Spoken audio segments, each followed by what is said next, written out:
dismay. We excel when the cards are stacked against us. In a very real sense, we are living in a chesty-puller moment. The enemy has been given ample opportunity to get into position. They think they've positioned themselves brilliantly. They believe we're surrounded. But they're about to swiftly learn what we already know. We're not surrounded. We're just in a target-rich environment. And we're hungry. This corps and country will never be brought to its knees. The Corps thrives because of its many virtues, its spirit, its discipline, but also its scrappiness and innovation, its bias for action and delegation of authority to the lowest possible level. It's why we insist on servant leaders, and it's why our most junior enlisted Marines are held up as the very backbone of this Corps. Our enemies do not understand. They live in a rigid, top-down, oppressed state because they know that if they empower their people, they will collapse. They do not understand acta non verba, actions, not simply words. They do not understand ad inveniam via mal faciem, I shall either find a way or make one. And now we are empowered with the most profound understanding and execution of sivi pacem parabellum. If it's peace you seek, prepare for war. My last assignment working for the US government was leading a contingency unit that was an oh shit button for complex or time-sensitive requirements that we were ill-positioned for. And I realized on the flight over here, the Marine Corps is the button our nation hits when we want our adversaries to say, oh shit. To our adversaries, because I know you're watching, you have no idea what you're up against. You have no idea what unshackling this force means for you.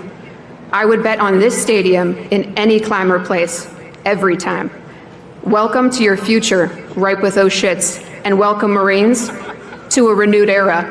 Happy 250th birthday, and here's to 250 more. Rah.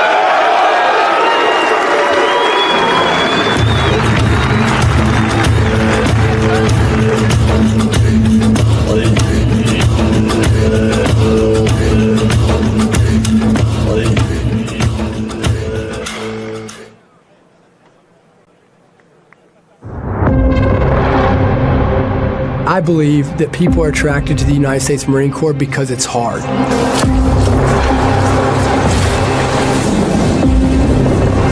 You know, you have to earn the Eagle, Globe, and Anchor. It's earned, it's not given.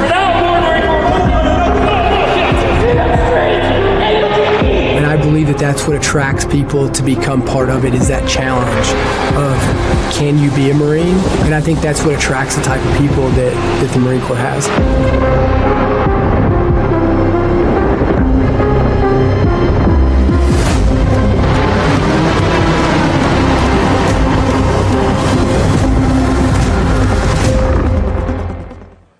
Ladies and gentlemen, please welcome United States Marine Corps veteran and Medal of Honor recipient, Dakota Meyer.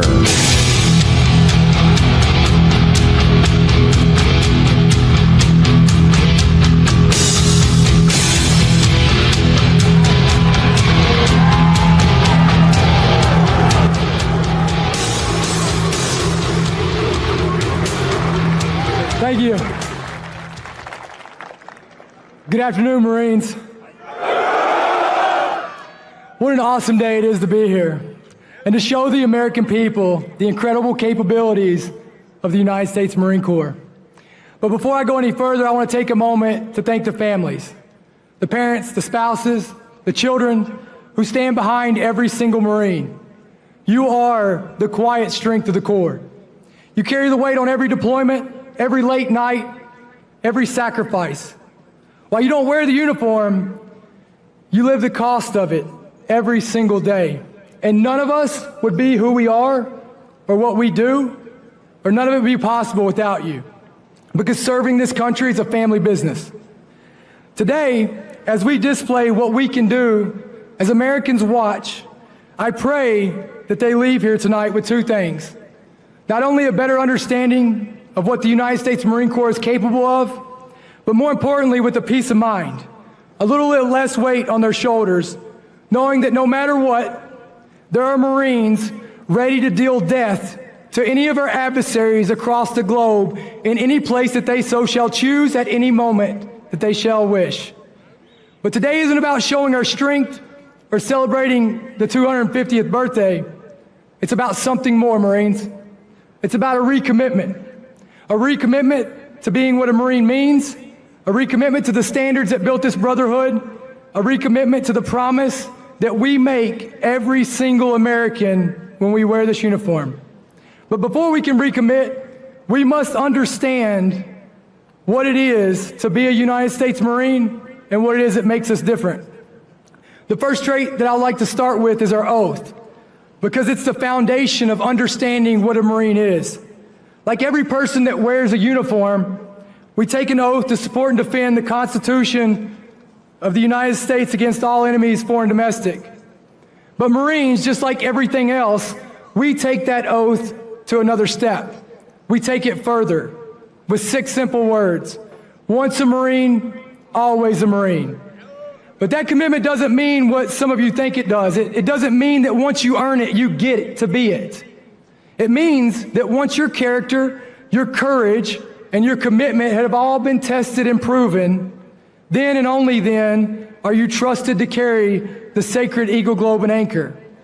And by accepting it, you yourself are committing to live to the standards, the unconditional standards every day from that point on. Because being a Marine, it isn't a job, it's a way of life. For us, the oath isn't paperwork, it isn't a formality, it's a covenant. It's a lifelong promise to you, the American people, that we will stay ready to perform the impossible all the way up to the cost of our lives. As Marines, our commitment doesn't stop when our contract's over, it stops when we take our last breath. And that's the difference between wearing a uniform and wearing this uniform. The second trait of being a Marine is only understood when you look at us next to the other branches. They all make logical sense. The Army fights on the ground, the Navy owns the sea, and the Air Force rules the skies. But the Marine Corps, in no way, shape, or form makes sense on paper. Because we fight on the ground, we fight from the air, and we fight from the sea. So why are we here? Well, it's simple. We go wherever we're needed. When all logical options have been exhausted, and when the uncertainty starts to prevail, Marines are already on the way to be the illogical solution to whatever that is. We're not here because we make sense. We're here because we are the chosen branch of the American people. The Corps was built to do one thing and one thing only, the impossible. We go where others won't, and we win when others can't. The third most defining trait of a Marine is the standards that we hold. You've heard our incredible leader, Secretary of War, Secretary Hegseth, talk a lot about standards lately. Good. Because for us, standards are nothing more than a reference point of unacceptable mediocrity. We don't just meet standards, we set the standards. We live the standards, we are the standards. The only acceptable standard for a United States Marine is perfection, with the constant desire to be better. But if you want to know the secret of our Corps and who we owe everything to, it's our NCOs. They're God-sent keepers of the Corps. They're the backbone, they're the solution to problems, they're the ultimate stakeholders of our lineage, and they are the dealers of death to our adversaries. When I think about NCOs, and the one who truly defines what that title stands for, I think of nothing more than my personal hero, Sergeant Matthew Abate, who gave his life in Afghanistan and was posthumously awarded the Navy Cross. Sergeant Abate defined the rules of war for all NCOs to follow. Number 1, young warriors die. Number 2, you can't change number 1. And number 3, the most important, someone must walk point. And then he summed it up into one gunfighting commandment. Nothing matters more than thy brethren on thy left and thy right. Thou shalt protect no matter what. And because of this, the Marine Corps is not just a fighting force. We are the answered prayers of those in need, and we are the world's dealers of hope. Hope that no matter how dark the night gets, no matter how bad the odds are, as long as there is a Marine and their rifle, good will prevail, and evil will violently be eliminated. That's who we are. That's who we've always been, and that's who we must remain. Because of Marines, wherever there's an American flag and an eagle, globe, and anchor stands in the world, it's a better place. But as Marines, it's important to remember this. None of us standing here today have earned the love and respect that comes with that title. When someone says thank you for your service, they're thanking the men and women who went before us, who proved that we would do good and we would honor the promise that we make the Americans with our lives. They gave their tomorrows so that we could have our todays, and because of that, we owe them everything. We owe them the discipline to keep our honor clean. We owe them the humility to carry this title with respect, and we owe them lives worthy of sacrifice. So as we celebrate 250 years of the Corps and these incredible capabilities that you all are going to witness here a little bit later, I ask you as Marines to recommit. Recommit to being what a Marine is, recommit to the oath, recommit to the promise that you made when you accepted the EGA, and recommit, most importantly, to honoring our dead. Because one day, when another generation stands right here where we are right now, they will judge us, not by what we said tonight, but by how we lived the years between now and then. Happy 250th Marines, and Semper Fidelis.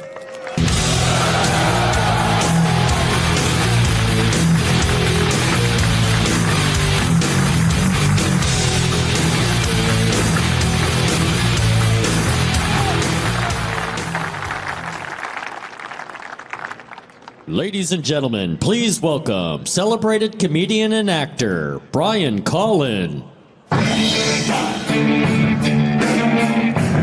What's up, Marines? Happy birthday! How we doing in the sunshine? It's great to be here. It's an honor to be here. As a civilian, this is, I feel very safe. I feel like this beach is secure. And this is a little overwhelming for me, but I want to start, before I get into any comedy, I want to just start with acknowledging this administration. We have the Secretary of War here. We've got JD Vance. But most importantly, I want to thank the President of these United States for bringing peace to a region that hasn't seen peace since Moses had a parting of the ways with the Pharaoh. If you don't think that's a big deal, and I don't hear much from, I don't know, CNN, MSNBC, what? Okay? That's the bottom line. And you know, when Trump said something to the effect of, if you don't come to the peace table, I'm going to unleash hell, I saw, in my mind, I saw the front line of that hell, just a bunch of Marines on a tight leash just going, and I think they did too.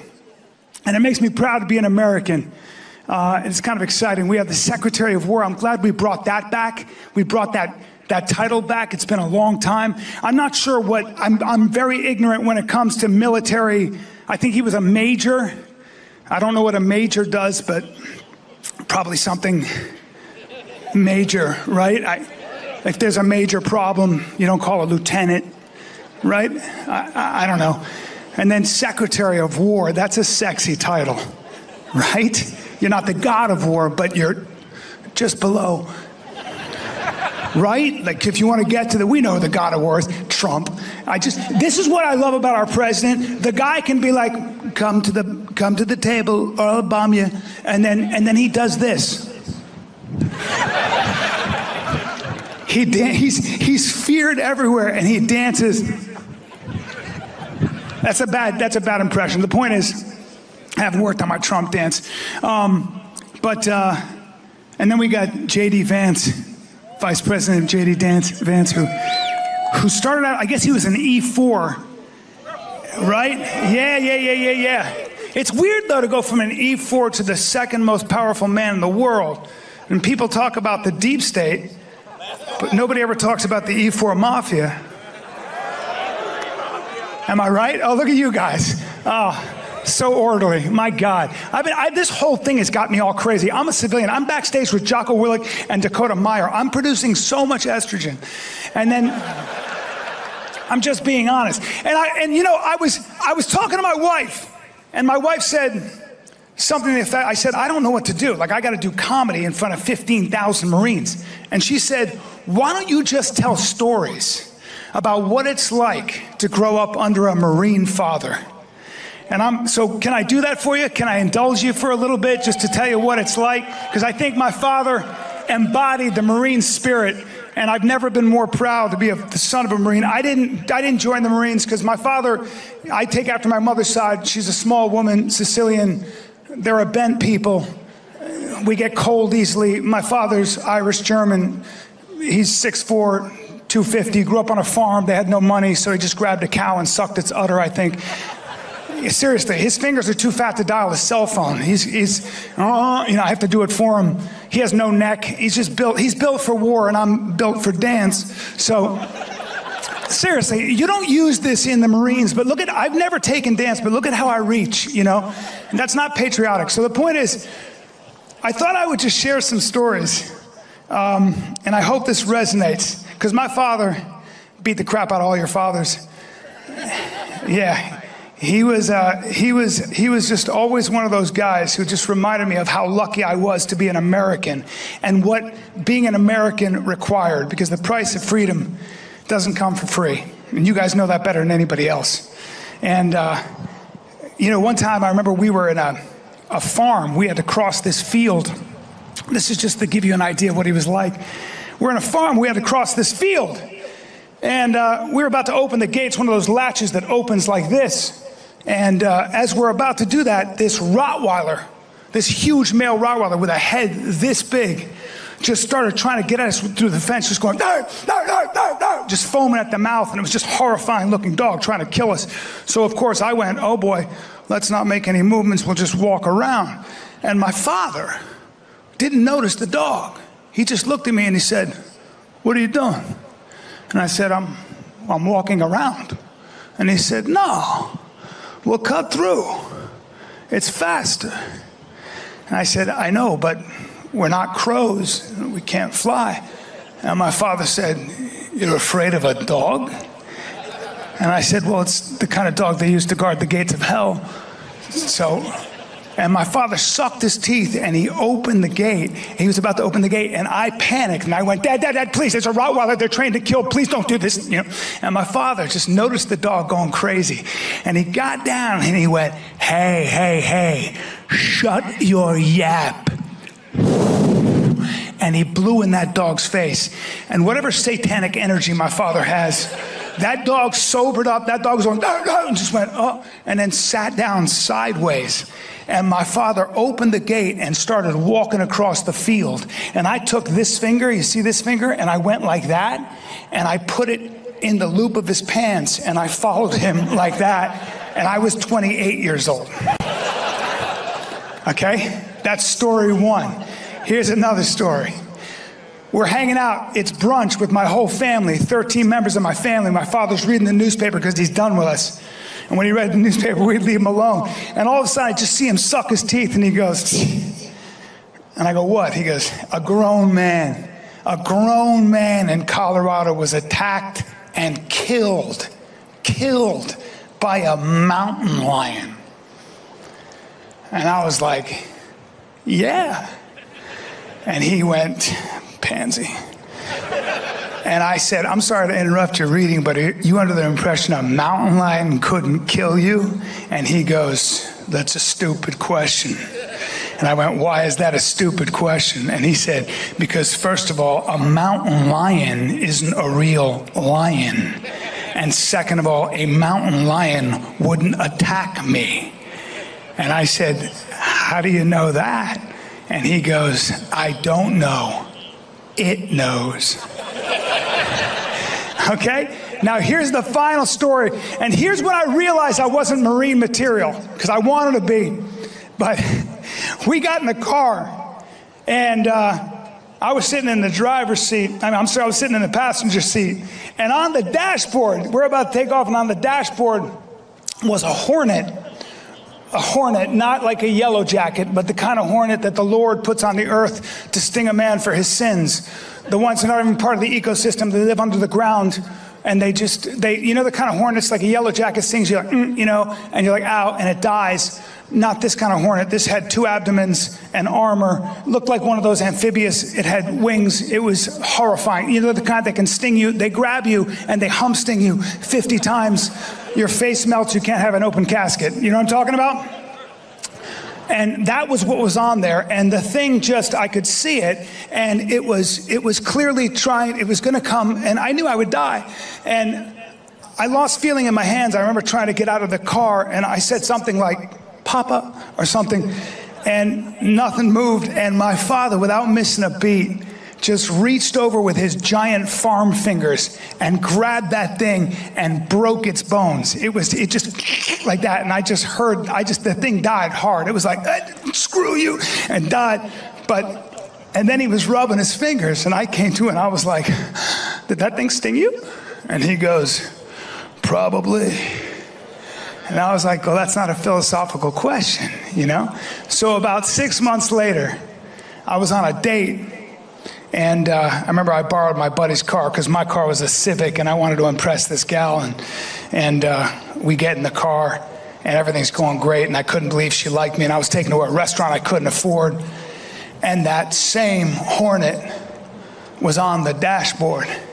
And it was even bigger. This thing looked like dangerous candy. I think it had wings. I can't remember, but it was terrifying. And it was just there. I think it was there to avenge its brethren. And it was there. And my date, she just went, please help me. I'm so allergic. And she froze.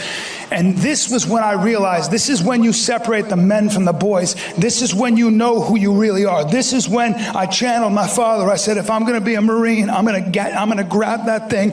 But it was so big, and I could just see its stingers. It was pulsing, and it was. And she was like, please help me. I was like, give me a second, you know. And finally, and she was like, help me. And I was like, okay. And I was going to get it, but I just couldn't because it was so scary. And then finally it just flew up, and she was like, help me. And I left her in that car. Yeah, and that was when I realized I'm not Marine material, but I am a patriot. And I feel so honored to be here. And I want to thank all of you for your service. God bless you. God bless America. And thanks for sitting through that. I appreciate you. Ladies and gentlemen, please welcome award-winning country music artist and songwriter, John Rich.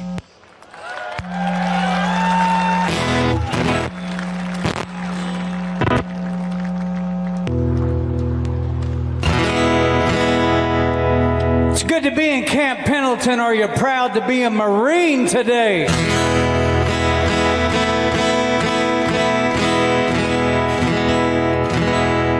We got any Johnny Cash fans out in the audience? Let me hear you one time.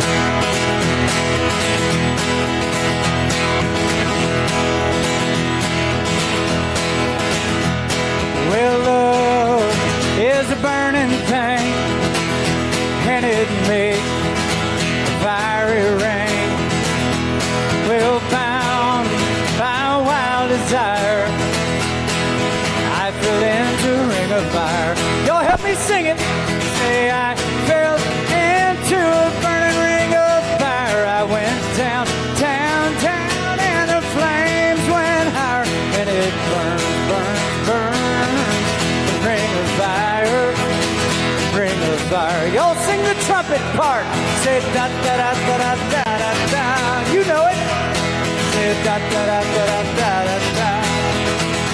Well, the taste of love is sweet when hearts like ours meet. Well, I feel for you like a child.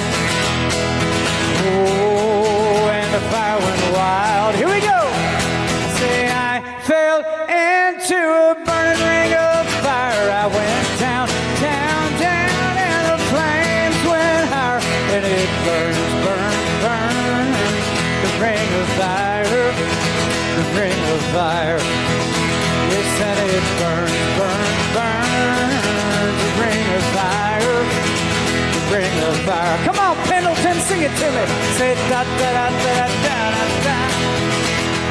Say da da da da da da da. I can't hear you. Say da da da da da da da. There you go. One last time. Da da da da da da da. Put your hands together out here in the great United States of America, Camp Pendleton. Oh, give me some guitar, Rob. Give me some guitar. So I was thinking about what songs I should sing in this momentous occasion, standing in front of America's finest, the most vicious fighting force in the history of the world, the United States Marine Corps.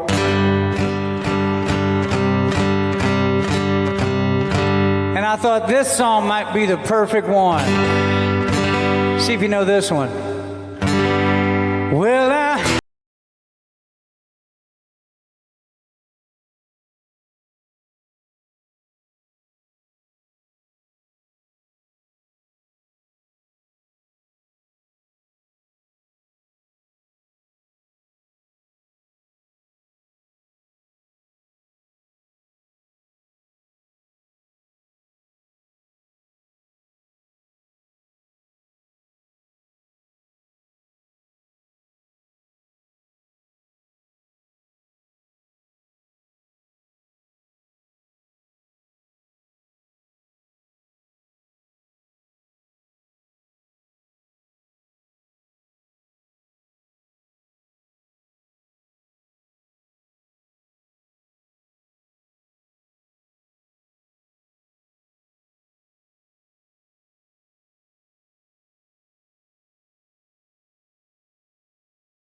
one time, won't back down. I can't hear you. No, I won't back down. What's a Marine say? No, I won't back down.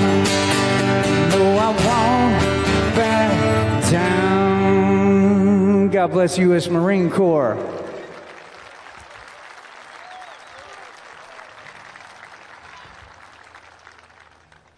Flew out here from Nashville, Tennessee last night. Yeah, we got some Tennesseans out there in the crowd, maybe. Got a few hillbillies out running around in the fatigues today.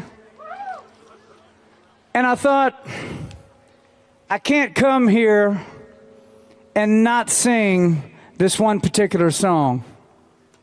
Now, it has 3 verses, and I know the first verse as an American citizen, but I did not know, and I'll admit, did not know the second 2 verses of the song. So I wrote them down to make sure I got them right, but I'm pretty sure you know them.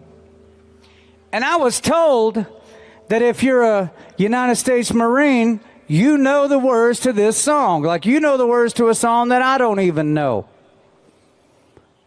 Shall we begin? Shall we begin the song? From the halls of Montezuma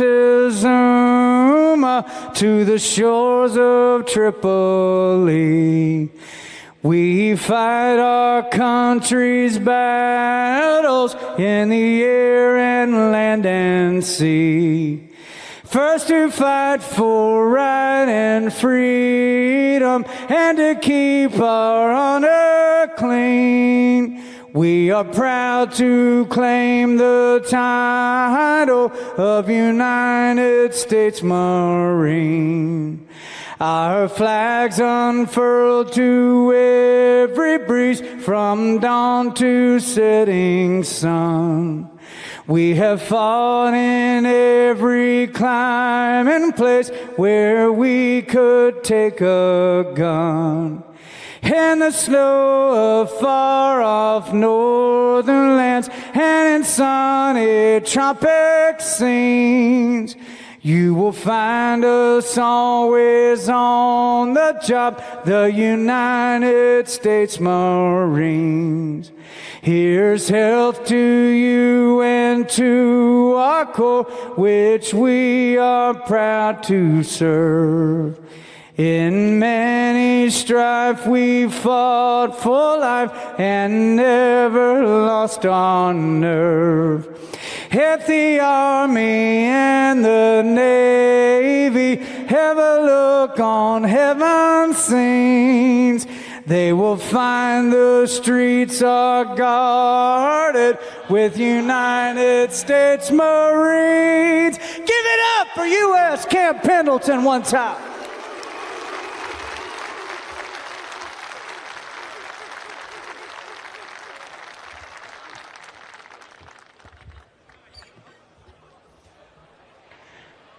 You feeling good?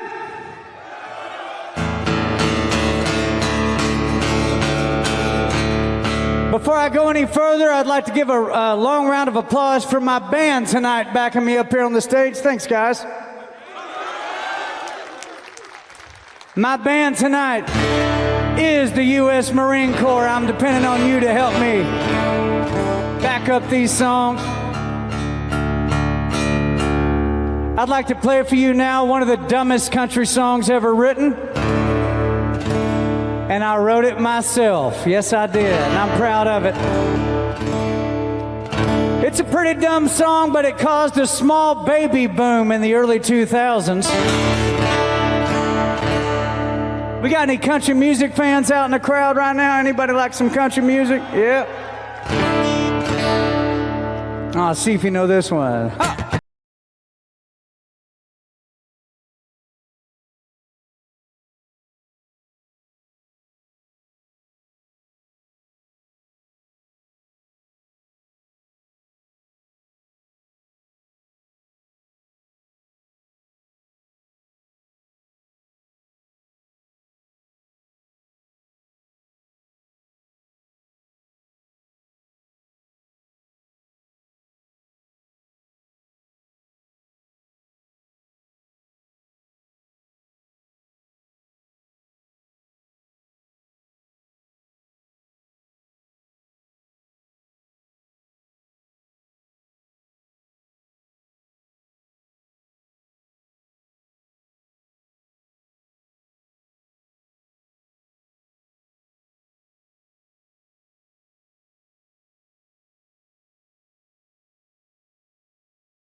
Escalator, your big parade. I'm the only John Wayne left in this town, and I gotta love my road.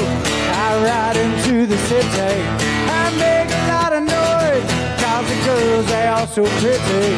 Be riding up and down Broadway with my old stud Leroy, and the girls say, save us, ride a cowboy, and all the Marines say, save us, ride a cowboy. Are y'all having a good time this afternoon in America? Let me hear you one time. Oh, here we go. Well, I'm a thoroughbred, that's what she said in the back of my truck bed as we was getting buzzed on suds out on some backcountry road.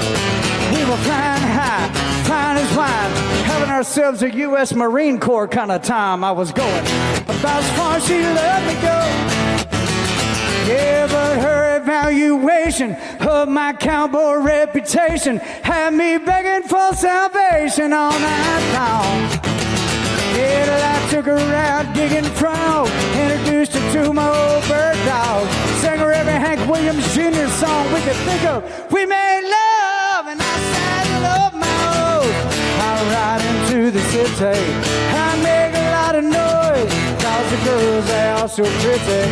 Be riding up and down Broadway on my old stud Leroy, and the girls say, say, oh, let's ride a cowboy. Everybody say, sailors, ride a cowboy. What? Sailors, ride a cowboy. Last time, everybody sing it. Sailors, ride a cowboy. Come on, we're having fun now. Put your hands together one time.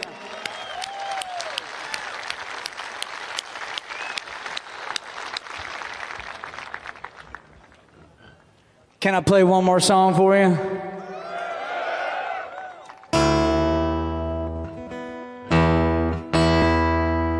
I want to take this opportunity to thank each and every one of these men and women in this crowd right now who could have done anything with their lives that they wanted to do.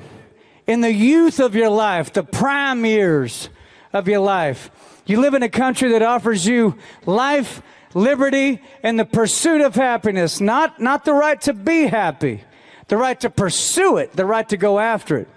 You could have done anything that you wanted to do with your life, and you chose to join the Marines and serve our country. And I got to tell you, as a civilian, how much we appreciate your service and your sacrifice and your willingness to even die if necessary on behalf of the rest of us. Can I get a hell yeah from the Marine Corps one time? Come on. That's why I love the Marines. They can cuss and nobody gets in trouble. It's perfect. Right? You looking forward to hearing from the Sec War and the Vice President of the United States of America?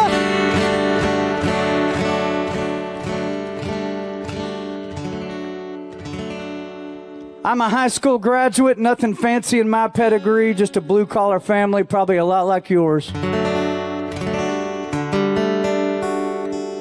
But I do have the Constitution, and I do have the Bill of Rights, and I do have the Declaration of Independence. And empire after empire throughout the history of this country has tried to take away those rights from us. But because of the U.S. military and the Marines, no one has ever succeeded in taking away our rights. And we have all of our success as civilians owed directly to the people in this audience tonight. It is an honor to sing for you this afternoon. I'd like to play for you what I consider to be the modern-day Star-Spangled Banner. I know that's quite a statement, because what beats the Star-Spangled Banner? Well, nothing.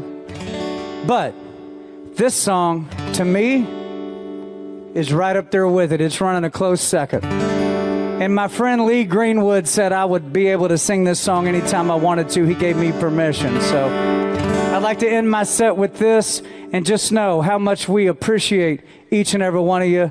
Thank you for doing such a great job for our country. And I hope our enemies are scared to damn death when they see this picture of all of y'all gathered here today at Camp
I'm John Rich. It's an honor to sing for you men and women this afternoon. God bless you. And thank you for being a Marine. Can I get one more hell yeah? God bless y'all. Have a great day. Thank you.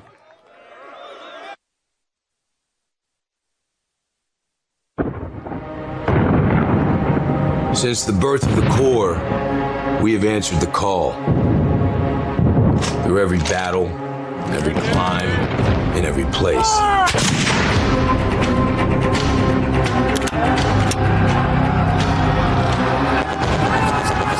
No matter the odds, no matter the obstacle.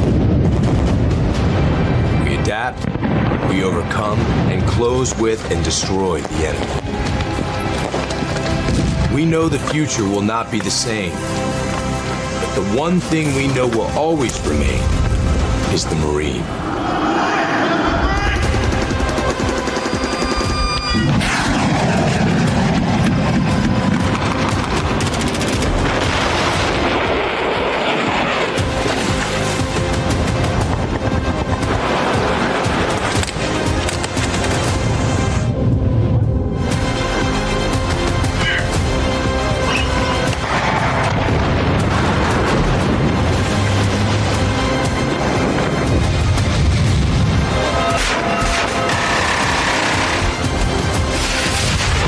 For 250 years, we have formed ranks and held the line.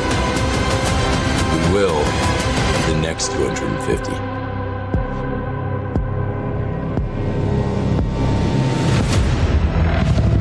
For 2.5 centuries, we have shouldered the responsibility of freedom on behalf of our nation.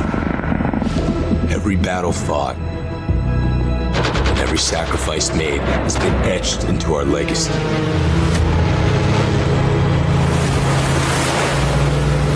We are more lethal, more capable, and more ready than ever, while grounded in the traditions that made us who we are. We will not win the next fight on platforms alone. It is the Marine who will break the will of the enemy.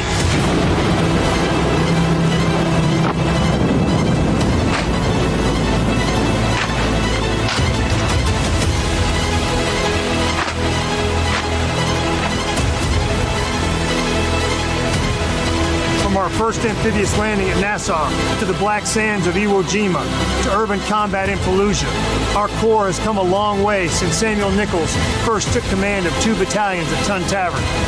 Though weapons, platforms, and technology continue to evolve, our individual Marines' grit, discipline, resolve remain our decisive advantage.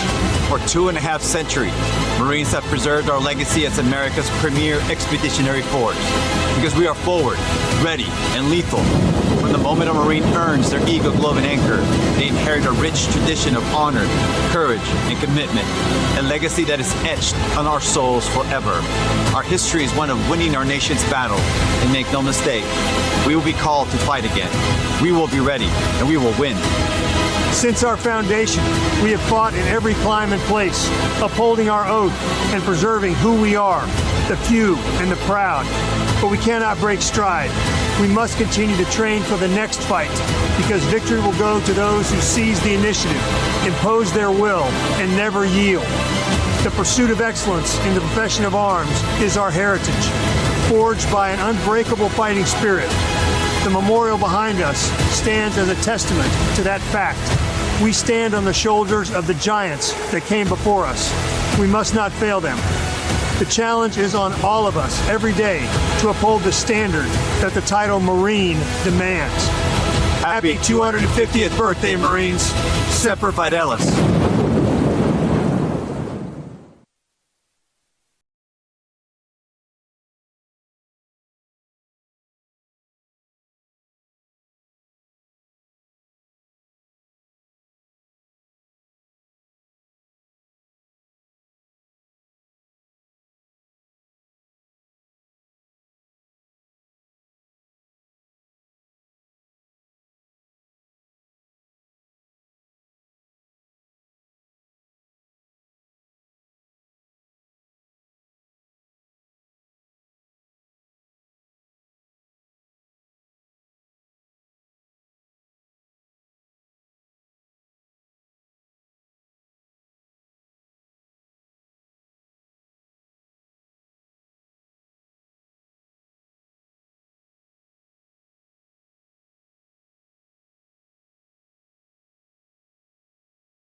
forward, mobile, and ready, standing watch and projecting power in support of our national security objectives. Today's demonstration is more than a show of strength. It is a reminder of purpose. The ships, the aircraft, and the Marines you see are part of a living legacy stretching back 250 years, a force that remains, as ever, the first to fight. Long before armor hits the beach, Marines and sailors are shaping the fight. Under the cover of darkness, reconnaissance Marines are inserted by a KC-130J Super Hercules, executing a high-altitude, low-opening insertion, also known as a halo jump. Marines land in contested areas, inaccessible by other platforms, because Marines go where others can't. The Super Hercules ramp drops. The reconnaissance Marines move out, disciplined, deliberate, light on their feet, heavy with purpose. They carry sensors, communications assets, and the mindset of trading comfort for mission success. Their task is to locate obstacles, chart enemy positions, refine landing lanes, and report exactly what the assault force will encounter when it lands. These Marines are the eyes and ears, observing the situation on the ground and relaying critical intelligence to the mission commander.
always forward, always faithful, always ready.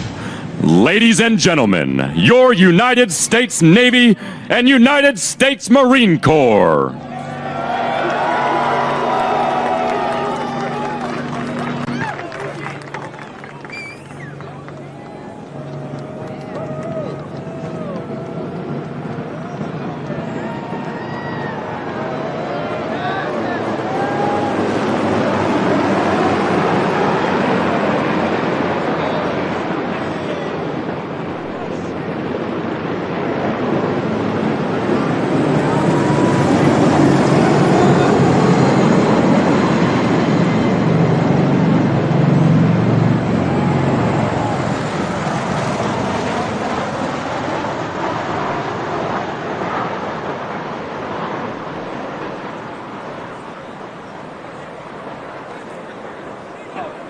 Ladies and gentlemen, please welcome retired U.S. Marine Corps officer and fitness advocate, Kagan Dunlap.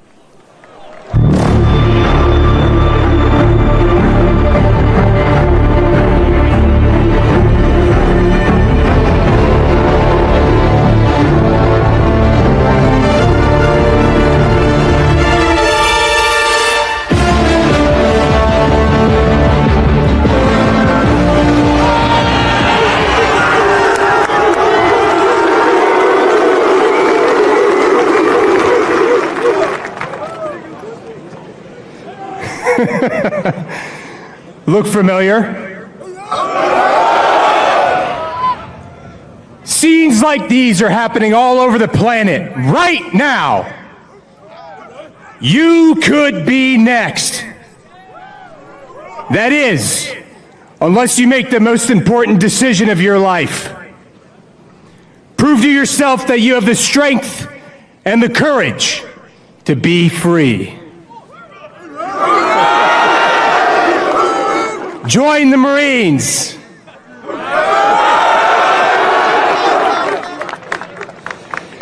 Oh man, I was hoping that some of you would get that reference. I'm glad some of you did. So 250 years ago today, or not today, but this next coming month, this year, Captain Samuel Nicholas and his friend Robert Mullen started recruiting Marines in Tun Tavern in Philadelphia, Pennsylvania. Little did they know that the United States Marine Corps would become known as one of the greatest and most respected fighting forces that the world has ever known. The people they recruited weren't Superman. They didn't have superpowers. They weren't in a Marvel movie. They were farmers. They were blacksmiths. They were tailors and sailors. They were hunters and people that worked with their hands. These people stormed ships, they seized forts, and they stared down the world's greatest navy, which at the time was the British Navy. We didn't offer them riches, we didn't offer them glory, but we did offer them the opportunity to become part of something that was much greater than themselves. Today, when I look out at all of you, I see a bunch of people from all over the world, from all over the United States of America, from all over everywhere. Some people might be from California, there might be some people from Indiana, maybe some from Alaska, maybe some from Hawaii. Some of you may have grown up with lots of money, some of you might have grown up poor, some of you might have parents, some of you might not have parents. But guess what? All of us are here for a reason. We are a family. That's what brought us together.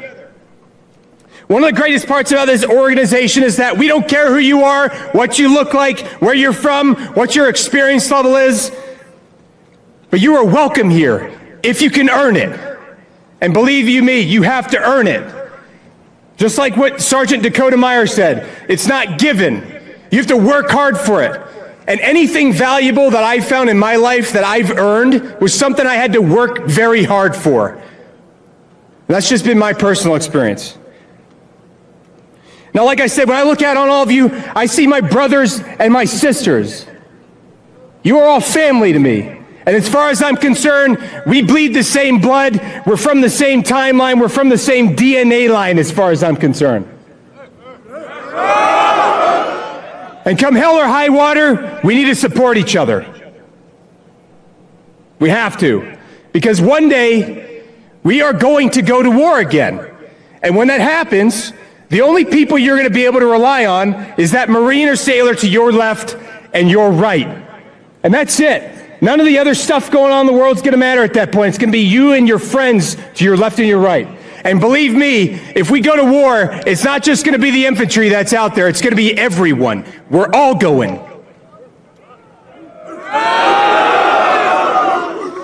So, one of the things you can do, since it is inevitable that this happens, make yourself better than you were yesterday. Even if it's just going to the gym.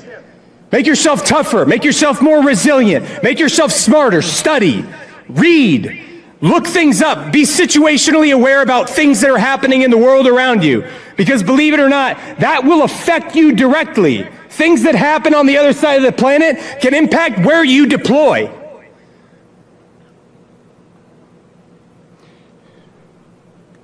Now, 250 years is not an accident, all right? The reason we're here is not because America needs us, right? Because the Army can do everything that the Marine Corps can do, right? They have all the same capabilities. The Army even has ships. Did you know that? I didn't know that for the longest time. I didn't realize the Army had ships. But they do. But the reason we exist is because, not because America needs us, it's because they want us. I don't know if you guys noticed, but recently the other day, when Secretary Hegseth was speaking to all of the generals of the entire United States military, one of the things he was talking about was instituting a new fitness test for all of the other branches. I don't know if you guys remember that? Who do you think that he got that idea from? I'm just saying, we've been running 2 fitness tests for a long time, have we not? We run a combat fitness test and we run a physical fitness test every year, do we not? You hear a lot of people talking about standards. Well, we set that standard. At least in my mind, the way I perceive that is that we set a standard that other people saw and they're like, you know what, I really like that. Maybe we should try that with other people too.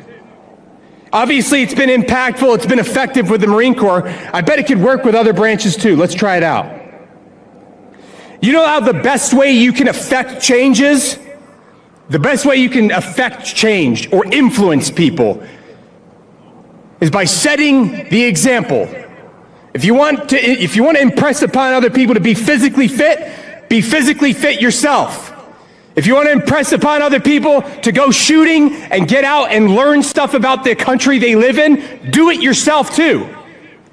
You got to lead by example. That's the best way that you can convince other people that that's the right way to do business. All right?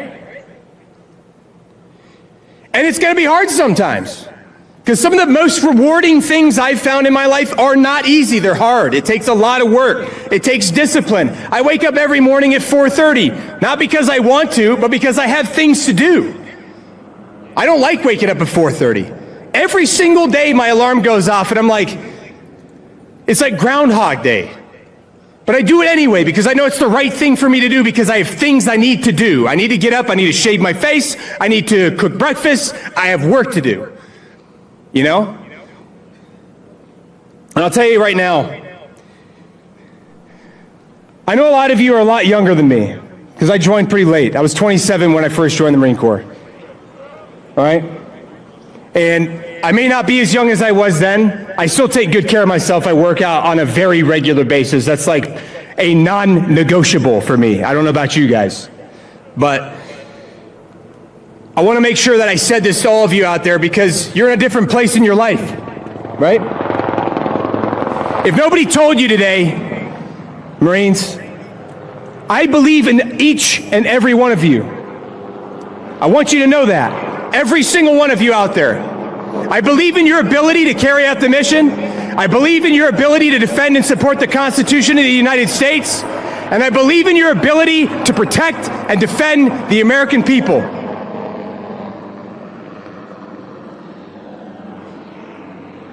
I'm not going to see any of you next month probably because it's November and I can't be here at that point. So because I'm not going to be here in November, I want to wish you all a happy birthday and Semper Fidelis.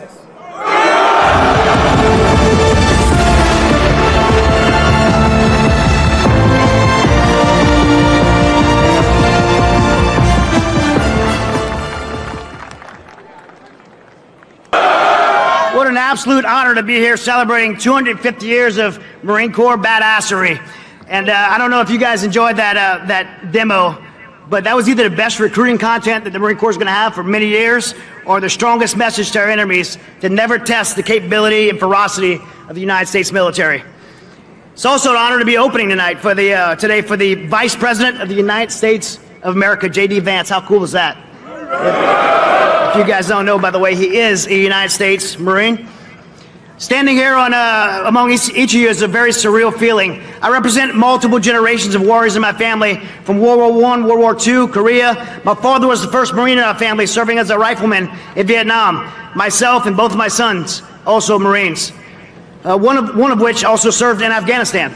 But I have to be honest, while I've had the opportunity over the years to serve and speak to thousands of Marines through my work at Mighty Oaks Foundation, today I struggle with feeling worthy to stand up here and address you all. Not because I don't have anything to say, trust me, I have a lot to say, but because of the weight in knowing that so many have paid such a heavier price on the altar of freedom than myself. Marines, we stand on the shoulders of giants, of titans. And as I stand here on Delmore Beach, I feel very pressed to inform you that this wasn't always a place for special events. Delmore was once a place where Marine recon candidates, ropers as we call them, would come here and get crushed in that frigid surf over to our left. In the sands of this beach right here are the remnants of lots of sweat and blood, my own included. And I recall laying in that surf zone next to an always grinning Foster Harrington. Foster and I served together for 10 years. He was an incredible Force Reconnaissance Marine, leader, and friend who paid the ultimate price for freedom by giving his life in El Elmore Province, Iraq in 2004, when he exposed himself to enemy gunfire to direct a teammate to safety. I knew Foster well. He served in my wedding. He was there when my kids were born. And Foster deeply believed that being a Marine was to be someone special. He believed that being a Marine allowed you the opportunity to do something special, something more important to yourself, for your nation, and for those around the world who couldn't defend themselves. You all felt that same sacred feeling when the moment your drill instructor pressed that EGA into your palm of your hand when you finished your crucible. And I think back of Foster's life, his service, his sacrifice, and so many warriors like him who came before us, Marines in Belleau Woods and Iwo Jima, Incheon and Kaesong, Ramadi, Helmand Province, all those who rose to the occasion in every battle our nation has engaged in since 1775. Marines like Dakota Myers, who you heard earlier, and Kyle Carpenter. The list of our titans goes on. And as I think about them and the selfless acts of courage they displayed on the battlefield, I can't help but ask myself, where in this day and age can we find such incredible warriors? Where can we find those with the desire, the grit, and willingness to lay everything down for the sake of others? The answer is right here. It's you. Because I truly believe that inside the heart of every Marine and Fleet Marine Force sailor is the same warrior spirit that led Foster Harrington outside of cover and concealment to lead a fellow Marine to safety. Now, I don't know what that does for you, but I can tell you what it did for me. In 2003, I had the opportunity to serve on a contract with the JSOC Task Force, and over the following years, I did 8 consecutive deployments to Afghanistan. It was an honor of my life to get to represent the reconnaissance community in the Marine Corps at what I believe to be our premier special operations unit in the world. And over my time there were some great successes that I'm very proud of, but there was also some hard losses. I lost a number of friends, some Americans and some Afghan teammates. We have many wartime allies that we served alongside with, especially in Afghanistan, like my brother Aziz, who I did all my deployments with, who's right here in this crowd, and I'm thankful for him, and our wartime allies that served alongside of us.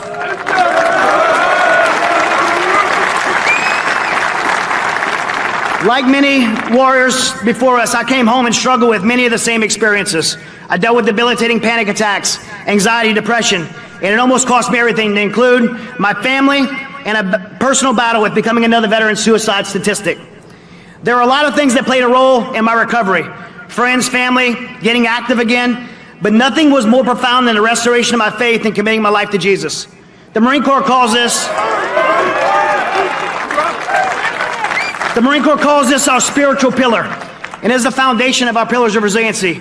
And through that decision, I found restoration, I found hope, and I found purpose. And when I came to a place of clarity, I looked back to Foster Harrington and others like him, and I thought about their lives, and I thought about their sacrifice, and I became both convicted and challenged to live my life to the absolute fullest, and live it with purpose. To not mourn their death, but embrace the life and freedoms that they died for. That's part of being here with you today.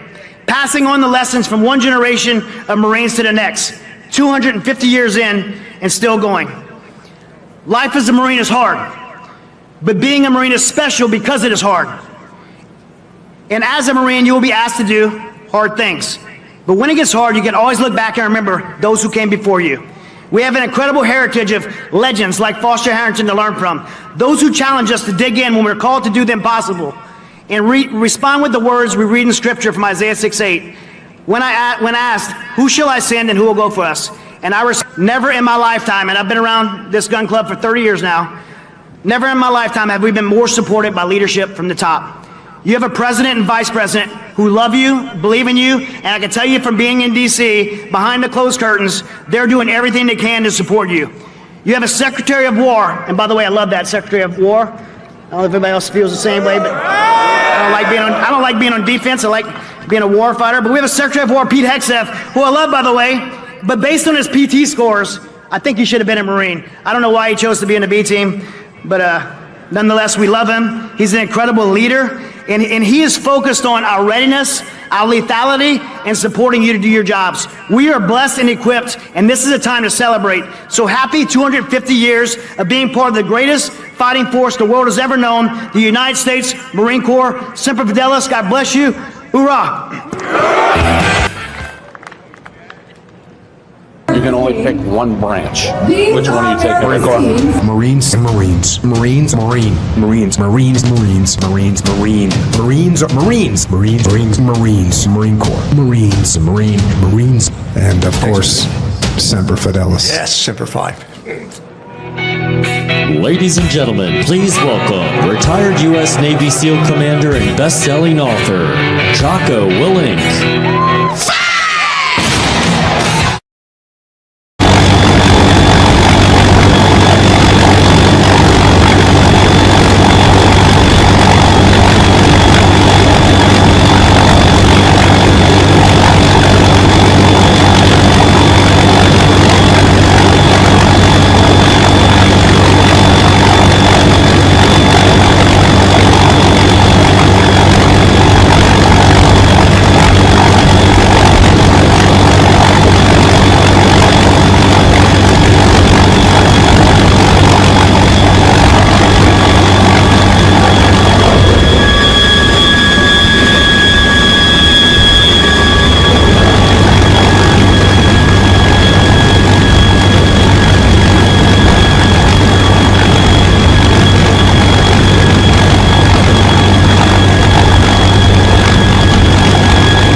kids were having fun. Yes, they were. Pointing and different stuff. Kid? Yeah. I think the kid. The kid was being like silly. Yeah. Except pointed at him and was laughing. He was like being so silly.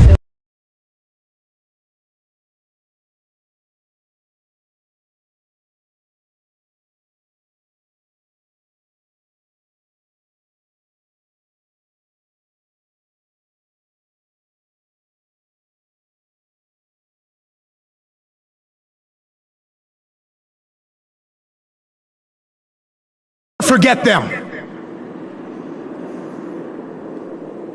And that is one of the reasons why I consider Marines to be my brothers. But there is another reason. And the other reason is actual brotherhood. Because you see, Mark Lee, the first SEAL killed in Iraq, his brother, Chris Lee, he was a Marine. And Ryan Job, one of my other SEALs in Ramadi, who was shot in the face, was gravely wounded, and who later died of his wounds, his brother, Aaron Job, he was a Marine. And finally, Michael Mansour, another SEAL with us in Ramadi, who jumped on a grenade and sacrificed his life to save 3 of our other teammates, who was posthumously awarded the Medal of Honor. Well, Mikey Mansour's father, George, was a Marine who served in Vietnam. And Mikey's 2 brothers, both of his brothers, Joe and Jim, they're also Marines. And that is why it is an honor to be here today. That is why it is an honor to call you all my brothers.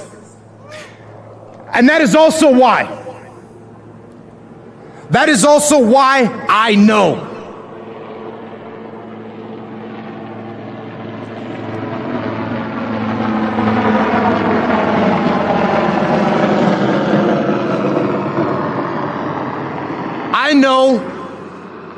that despite all the people that fear the rise of evil in the world, despite all the people that are concerned about the future of freedom, and despite all the people that are concerned about the fate of our great nation, I can tell you this: I am not concerned at all. Because I know that no matter what happens, there are some men, there are a few good men and women called Marines. And I know that you will never back down. I know that you will never surrender. I know that you will uphold the ideals of this blessed country. And I know that with fire and steel and sweat and blood, you, every one of you, will uphold the heroic ideals of the United States Marine Corps. And that's what I got, Devil Dogs. Happy birthday, guns up, Semper Fi!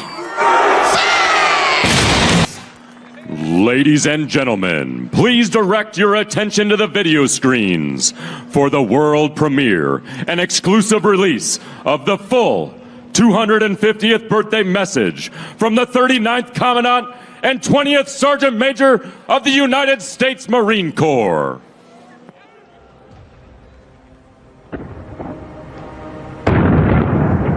Since the birth of the Corps, we have answered the call. Through every battle, in every climb, in every place. No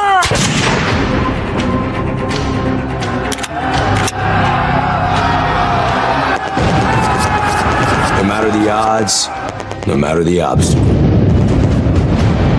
We adapt, we overcome, and close with and destroy the enemy. We know the future will not be the same, but the one thing we know will always remain is the Marine.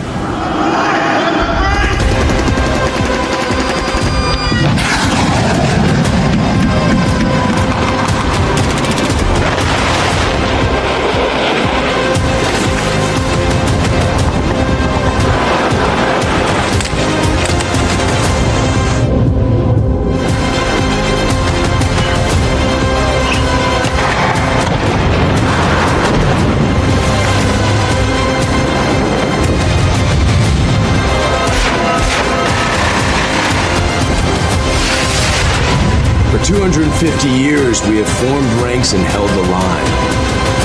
And we will for the next 250. The Marine Corps is a far-flung organization. Detachments of Marines are serving in every Navy yard, naval station, and guarding every naval activity everywhere in the world. I visited a great many of those places. Everywhere I heard expressions of goodwill towards the Marines. Everywhere I observed the friendly relations existing between the people and the Marines. For 2.5 centuries, we have shouldered the responsibility of freedom on behalf of our nation. Every battle fought, every sacrifice made has been etched into our legacy. We're Marines. We always find a way to work things out. No matter what happens anywhere, we can make something happen that'll turn the tide of battle. We are that adaptable to whatever the situation is. We trust our corporals with more responsibility, our lieutenants with more responsibility, our lieutenant colonels with more responsibility than any other branch of service, because we do more with less. There's no other branch that can do that. It's by far the greatest institution still in my mind on the face of the planet, because not everybody can be a Marine. You have to earn the Eagle, Globe, and Anchor. And I think that's what attracts the type of people that the Marine Corps has. Every Marine who has earned the Eagle, Globe, and Anchor bears a responsibility that stands the test of time. To the Marines, past, present, and future. We don't join the Marine Corps. We are the Marine Corps. Core of our being is that we're convinced we're the best fighting force in the world, and the truth is, we are. I believe the immediate bond between Marines is so strong just because of the way we're trained. We have a very specific niche culture of, greatness, our heritage, our warrior ethos. I think all those things, separate us, and we find them in each other. You may have a reason why you join, but there's a reason why you stay. You stay because of everything you're learning about how to be a warrior, how to maintain those warrior ethics, so that when that bomb goes off, you're ready to do your part. As Marines, our warrior mindset is something that can never be defeated. For 250 years, the Marine Corps has been successful because that's the only option. Success is all we know. The character of war has and will continue to change. We have adapted, evolved, and innovated, but our warrior spirit remains consistent.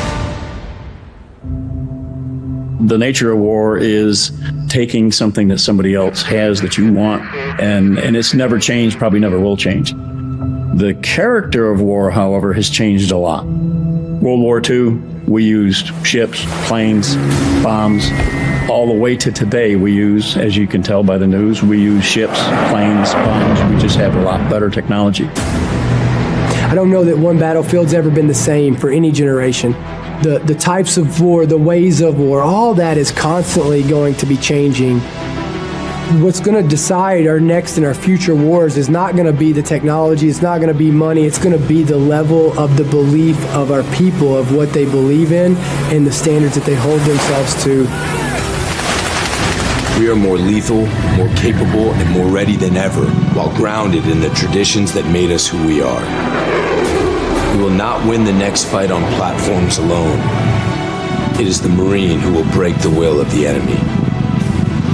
As Marines, I believe the most powerful aspect of our training is such an important part of who we are, holding on to that history that came before us. The Marine Corps is lethal because of our willingness and our eagerness to take the fight to the enemy in any climb or place and win those battles, sometimes at any cost. Our history is not only a story of battles won, it is a story of people, of commitment, of family. An unbreakable bond that transcends ranks and lasts a lifetime.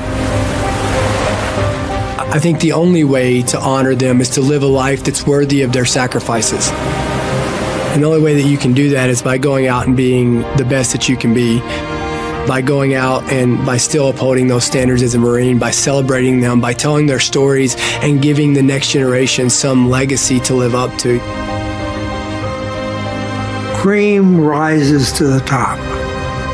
And that's what we have in the Marine Corps today. The Marine Corps is the operational Marine Corps.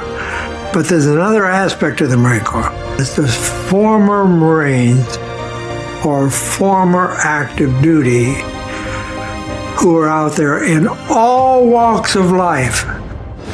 It's amazing when you think of it. Being in service was a privilege. It was the best time of our lives, but it was a sacrifice. And your family is part of that sacrifice. And Marine wives or Marine spouses, they deserve a lot of credit as well. The kids being uprooted, moving, it's a sacrifice to serve our country. Without the support of their loved ones and their immediate family, it's hard for them to complete their job. So again, it's so important for military families and Marine Corps families to understand that their role and the role that they play in supporting their loved one while serving is just as important. For 250 years, we have proven there is no better friend and no worse enemy than a U.S. Marine. For those people who wish evil upon the greater good, David Bellavia said it best, somebody else will raise your children. To the enemies of our nation, don't get comfortable. Whether you're in the air, at sea, or on the ground, we adapt. We always have, and we always will. If it comes down to one-on-one, mano a mano, and you turn us loose, I can promise you this, you're not going to survive.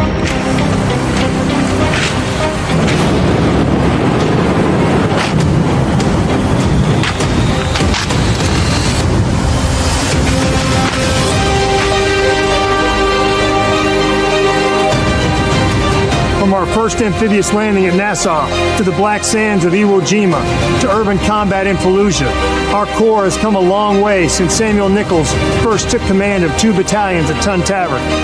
Though weapons, platforms, and technology continue to evolve, our individual Marines' grit, discipline, resolve remain our decisive advantage. For 2.5 centuries, Marines have preserved our legacy as America's premier expeditionary force because we are forward, ready, and lethal.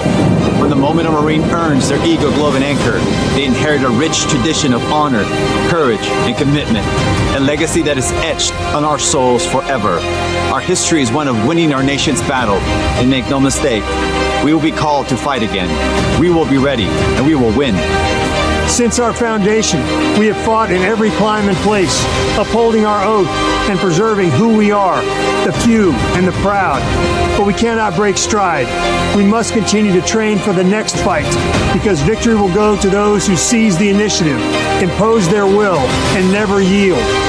The pursuit of excellence in the profession of arms is our heritage, forged by an unbreakable fighting spirit. The memorial behind us stands as a testament to that fact. We stand on the shoulders of the giants that came before us. We must not fail them. The challenge is on all of us every day to uphold the standard that the title Marine demands. Happy 250th birthday, Marines. Semper Fidelis.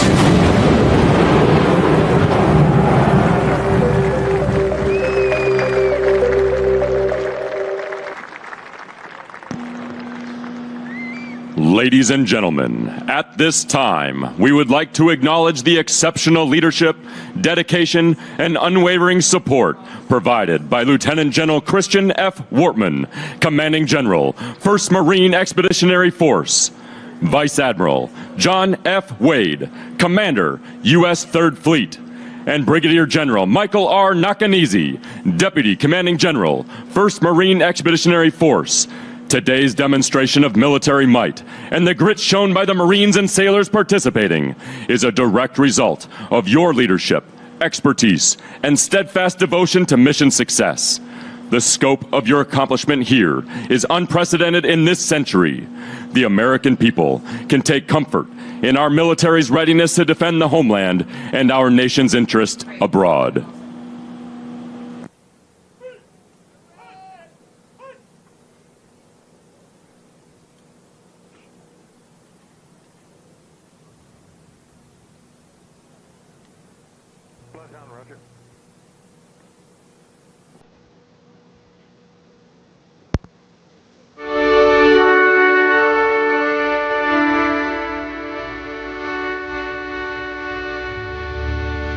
Ever since men and women have walked on the earth, they've dreamed of flying.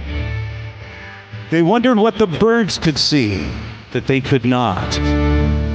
Even 500 years ago, artist and inventor Leonardo da Vinci dreamed of flight and made drawings of a flying machine.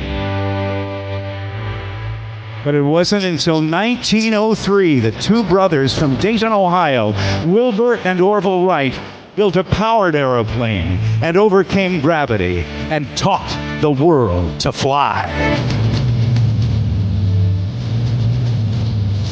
And that's what we're going to do today, Camp Pendleton. We are going to fly! Good afternoon, ladies and gentlemen and boys and girls. The 2025 Beach Blast is about to begin. In the next few hours, you're going to see the Navy's precision parachute team, the Leapfrogs. You'll get a close look at the Navy's F-35C Lightning II, the Navy's first stealth fighter.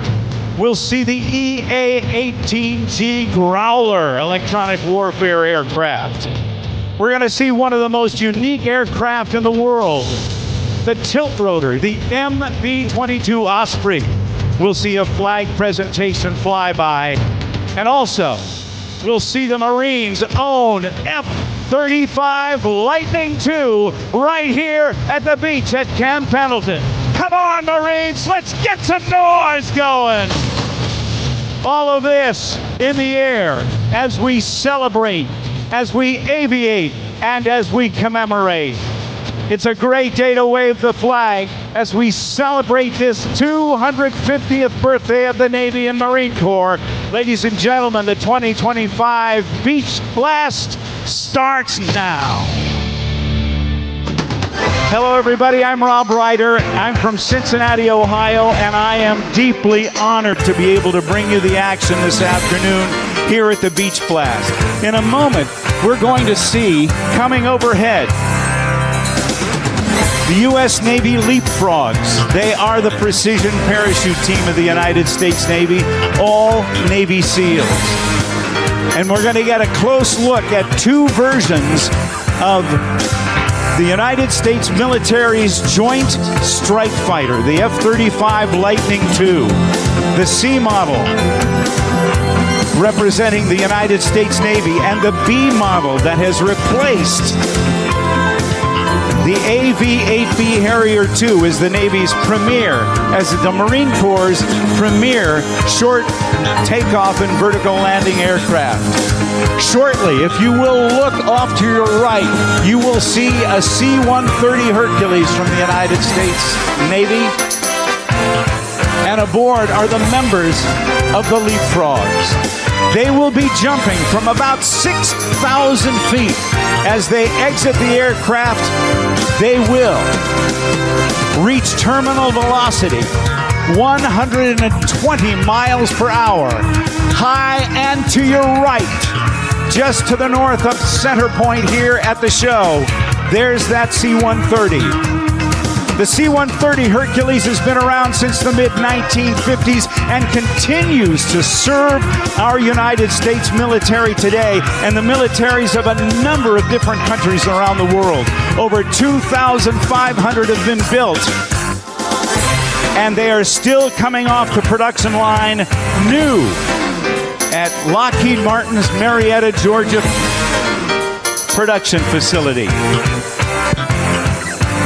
Jumpers are away.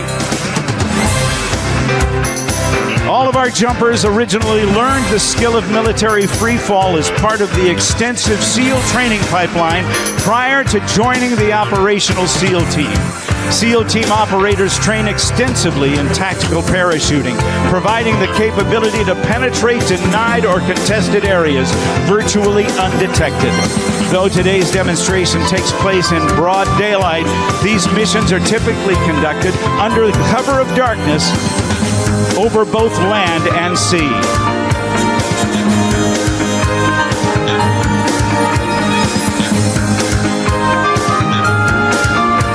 If you will look carefully, high and above,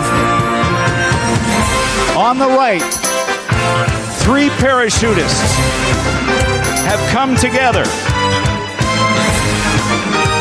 It's a 3-stack. This daring maneuver begins at approximately 2,500 feet. They will fly their open parachutes into each other. They stacked their canopies vertically. The bottom SEAL then climbs up his teammates' legs, locking legs together and flipping his parachute upside down. This display of teamwork and precision requires the bottom 2 SEALs to hold the formation together with their legs while the top SEAL navigates them to the drop zone. When they reach about 800 feet, the pilot will release, allowing the 2 lower parachutists to separate and accelerate toward the ground at 50 miles per hour before releasing their legs at just 400 feet above the drop zone. You can see that one of the jumpers is upside down, almost directly overhead.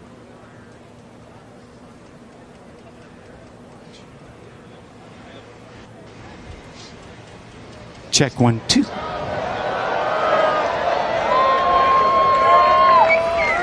Now, ladies and gentlemen, high and above, the 2 jumpers are now in a down plane with the American flag.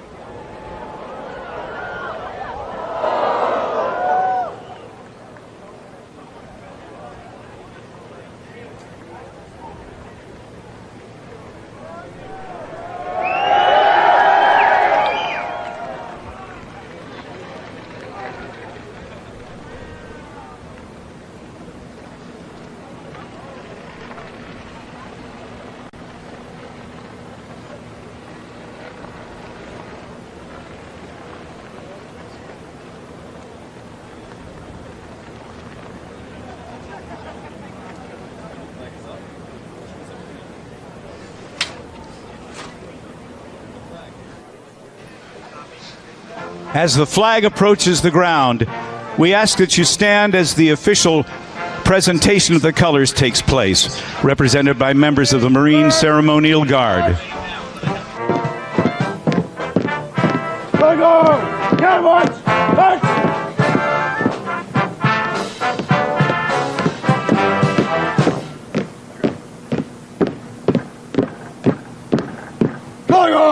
Halt!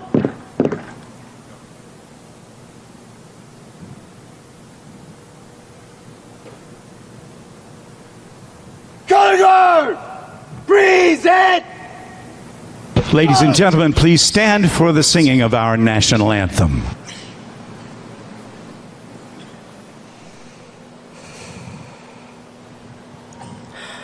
Oh, say, can you see by the dawn's early light what so proudly we hailed at the twilight's last gleaming, whose broad stripes and bright stars through the perilous fight o'er the ramparts we watched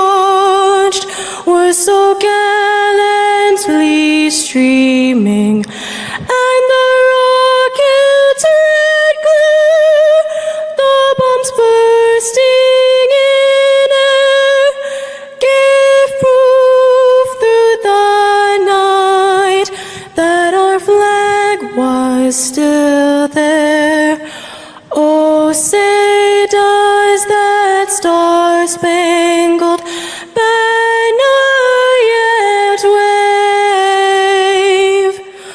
o'er the land of the free and the home of the brave?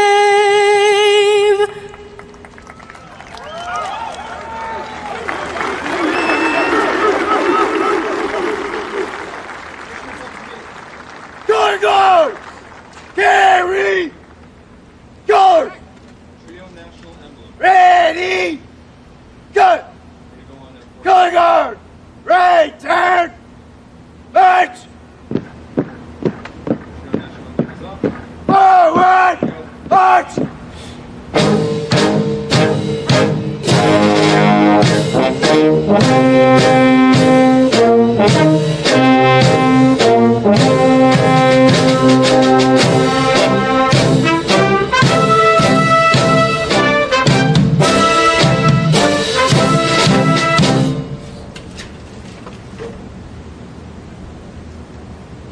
Hurry!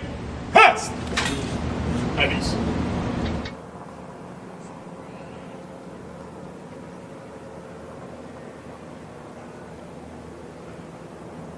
Ladies and gentlemen, please welcome the Chief of Naval Operations, Admiral Daryl Caudle.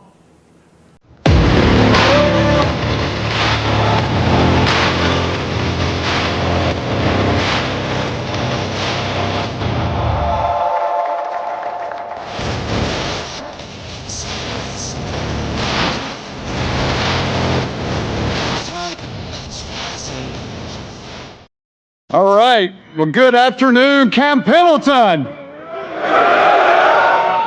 It is an honor to be here with the warfighters who make Southern California the front line of building, training, and delivering our maritime combat power. We just had a greatest opportunity ever, returning from a world life experience of exceptional amphibious demonstration off the coast. And let me tell you, your Navy Marine Corps team absolutely crushed it. Mr. Vice President, thank you for joining us today, witnessing firsthand the integrated strength of integrated sea power. I'm sure this brought back some vivid memories of your time in uniform. It's great to welcome you back among your Marines. Secretary of War Hegseth, thank you for your steadfast support of our men and women in uniform and your focus on uncompromising standards. You continue to be a tireless champion of the warfighter and the ethos required to win in combat. Secretary Phelan, as always, sir, a pleasure to be your wingman. Thank you for your leadership and partnership. From robust ship-to-shore operations to close-in air support to seamless handoffs between blue and green forces, what we witnessed today was not just a demo, but a textbook execution of integrated all-domain warfare. That kind of performance doesn't just happen. It's forged through discipline, training, and a unified commitment to mission success. No other maritime force on Earth can generate and project combat power with this level of speed, scale, and synchronization. Let's give a round of applause to the men and women who made this happen.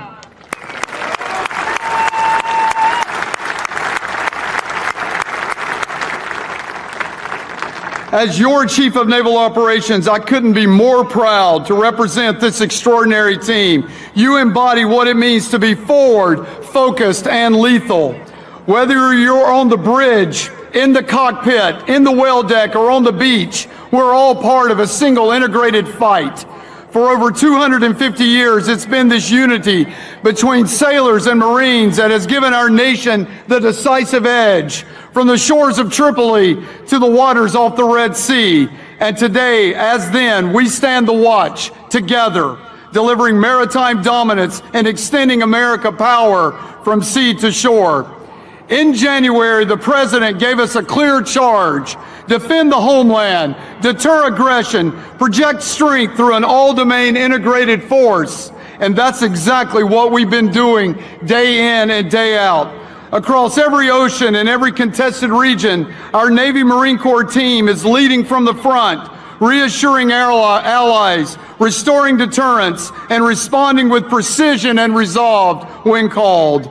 And you have just shown the world that American sea power is not just a concept, it's an unmatched capability. And you, all of you, our sailors and Marines, are the competitive edge, the enduring advantage that no adversary can match. Today, we were able to get a glimpse into why the Navy and Marine Corps team operates as a joint force all to itself. You showcase why our amphibious forces remain vital to winning future conflicts. And this is just the beginning of what we can become. We are the operational overmatch. Agile, persistent, and expeditionary, we bring unrivaled combat flexibility, delivering force and options from sea to the fight on our terms and on our timeline. I want to close by thanking all of you and your families for your service, your sacrifice, and your commitment. You make our team what it is. It is an honor to serve with you. Thank you, and Semper Fortis.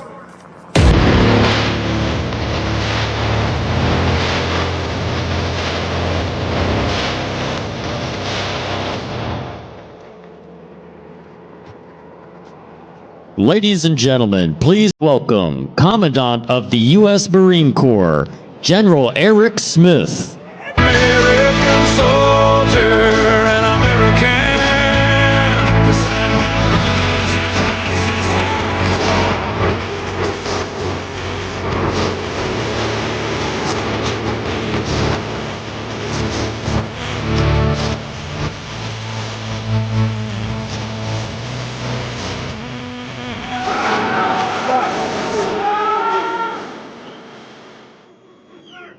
Hoorah, Marines!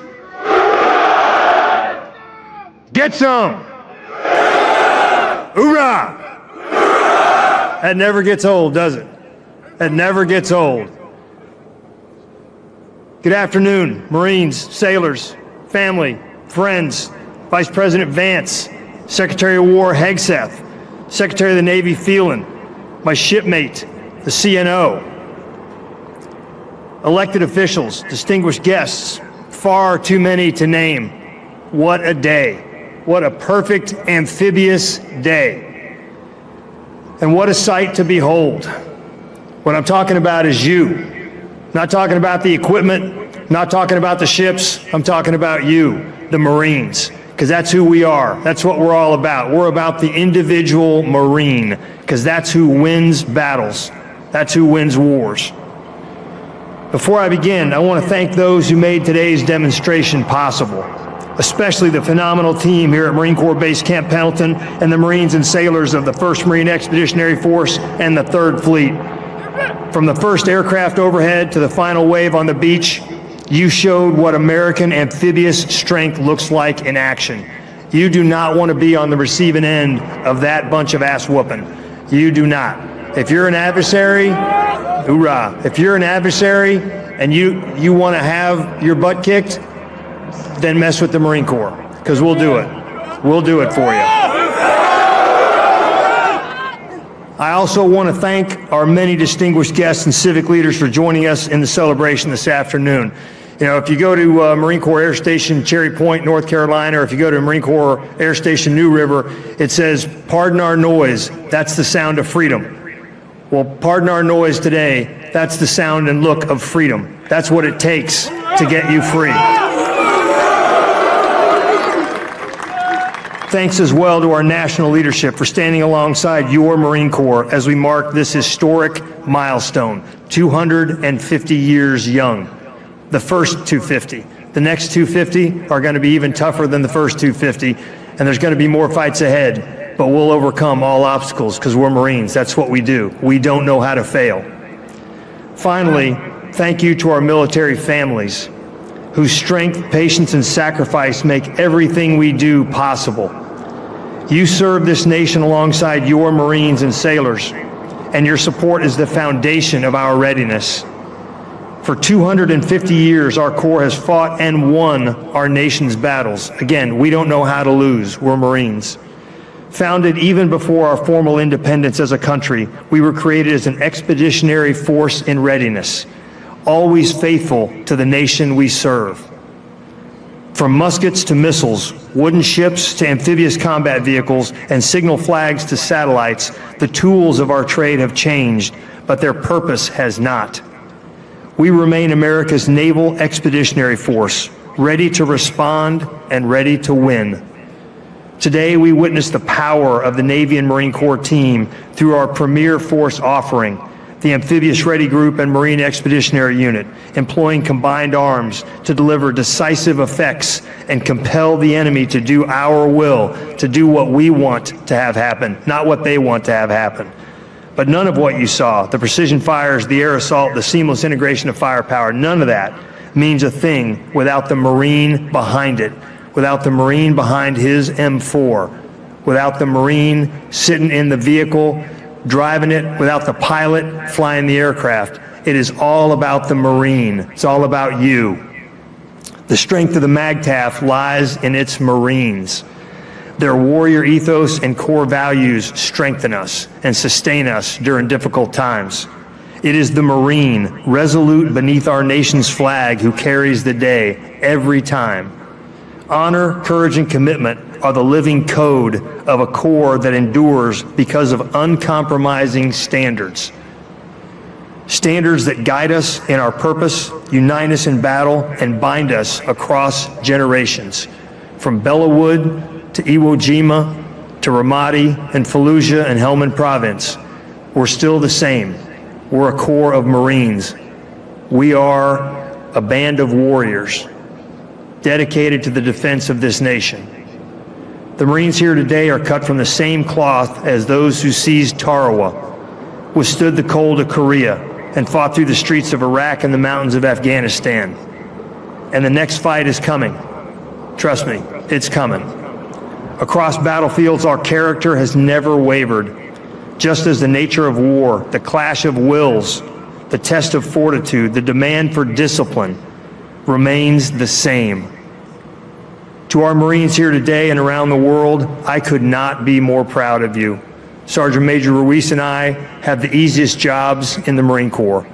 We get thanked every day, and yet you do all the work. Our jobs are easy. Your jobs are hard. We don't pay you enough. You don't have all the equipment that you need, but you still get the job done. Why? Because we're Marines. That's what we do. That's all we do. We do war fighting. We do America's war fighting. You remind us that our power is not found in steel or armaments, but in the faith we keep with one another. You are our most valuable asset. No modernized ship, vehicle, or weapon system can replace the sheer will, determination, or grit of a U.S. Marine. It is you who will close with and destroy the enemy. To locate, close with, and destroy the enemy, or repel the enemy's assault by fire and close combat. Close combat.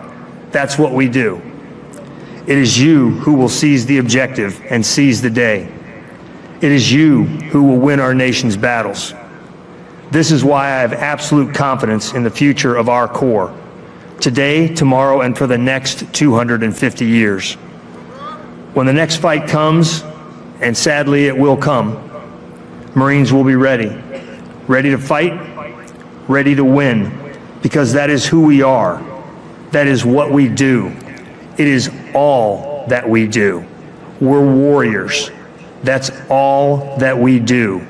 We are America's crisis response force. We're the 911 force. We're the people who go out the door at 0:30 to get our mission done, to accomplish it on behalf of the American people, to stick a bayonet in the heart of our adversaries, just like we did at Bellawood, just like we did at Bladensburg and Chapultepec and Iwo Jima and Inawitak and Kwajalein and Quezon and Ramadi and Fallujah. That is who we are as a Corps. Never forget that. Never forget that it is up to you to pass on the Marine Corps to the next generation of Marines who are currently in high school or middle school or grade school or just being born. We owe it to them to pass on our heritage and our legacy, unvarnished, untarnished, and sharp as a razor. That's who we are. That's who we've always been. That's who we will always be. We are America's crisis response force. Don't ever forget that, Marines. Be proud of that Eagle Globe and Anchor that you wear tattooed onto your chest. You earned it. Only you can own it. Only a few, a very few, are capable of earning the title Marine.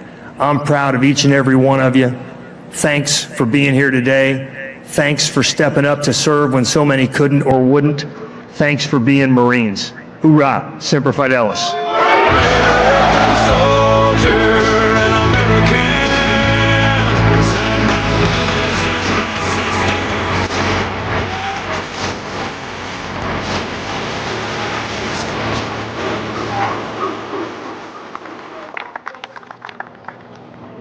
Ladies and gentlemen, please welcome to the stage the United States Secretary of the Navy, John Phelan.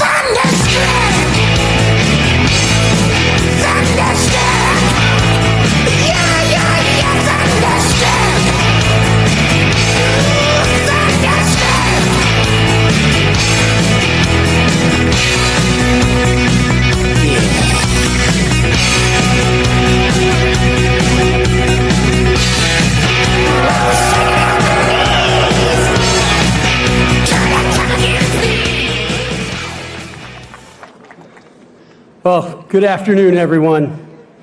Good afternoon. This is an incredible sight. I can't think of anything better than being here with thousands of Marines, sailors, and their families here on Red Beach, celebrating 250 years of the United States Marine Corps, the world's premier expeditionary force. Add to that what we just witnessed, an awesome display of maritime power. It really doesn't get any better. Thank you and well done to every single Marine, sailor, civilian, and partner who made this amphibious demonstration possible. Let's give them a hand.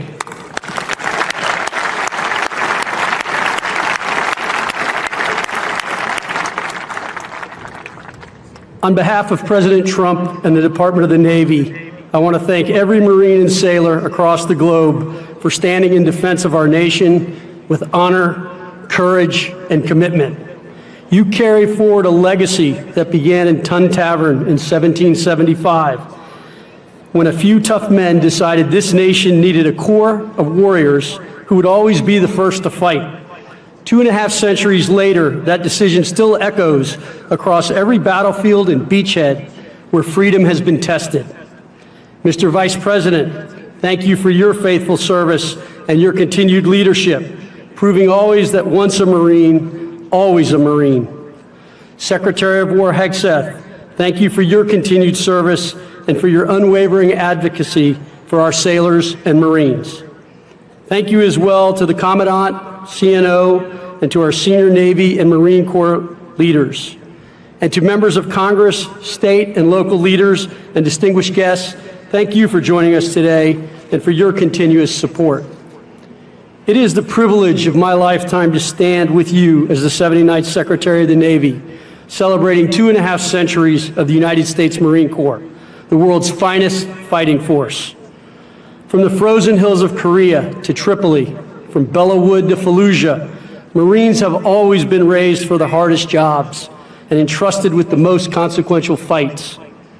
From the beginning, the Corps was built on conviction, on the belief that courage and character are the true measure of a warrior.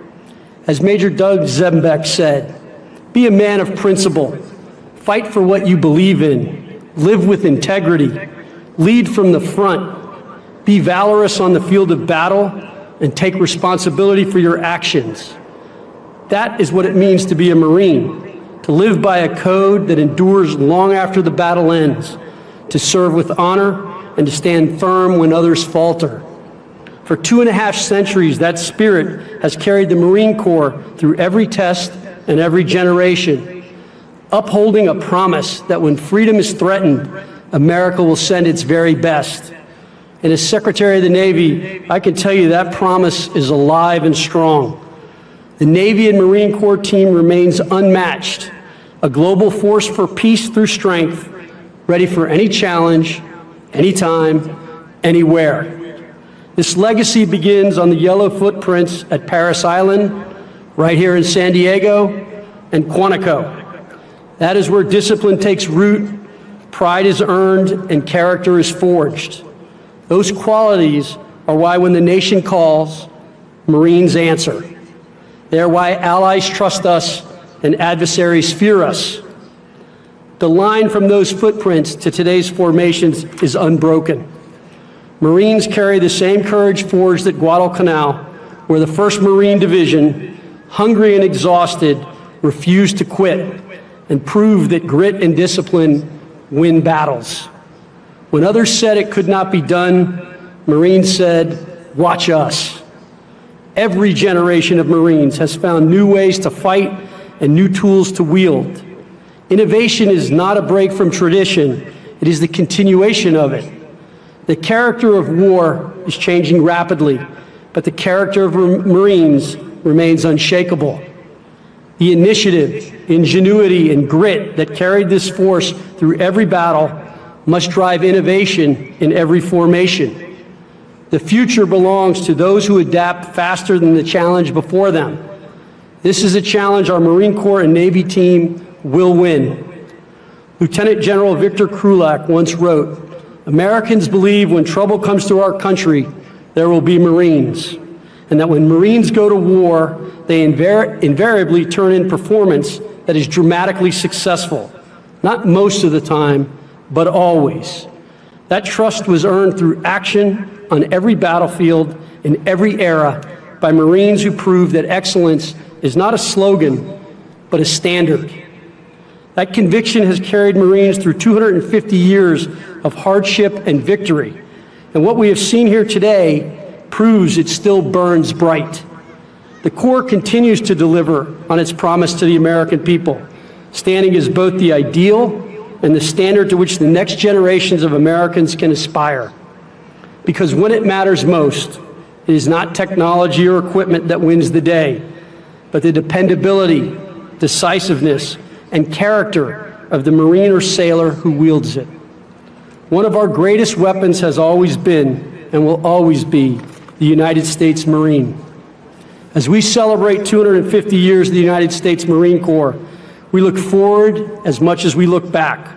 We honor not just the Marine Corps history, but its spirit, the unbreakable will that defines every Marine who has ever worn the Eagle, Globe, and Anchor. The next chapter will be written by Marines, just like you who fight in new domains, face new challenges, encounter new threats. To every Marine here today, thank you for carrying a legacy 250 years strong. You are the embodiment of Semper Fidelis, always faithful to one another, to the Corps, and to the nation we serve. And behind every Marine is a family, a spouse, a parent, a child who stands the watch with you. They endure the deployments, the moves, the missed birthdays, the late night calls, and the endless goodbyes. They are the quiet strength of the Corps, and today we honor them too. To every Marine family here at Camp Pendleton and around the world, thank you. Your sacrifice makes this legacy possible. Bravo Zulu 3rd Fleet, Semper Fi 1 MEF, happy birthday, Marines. May God bless you. May God bless the United States Marine Corps and Navy team. And may God bless the United States of America. Thank you. I hope you have a great day today. Thanks.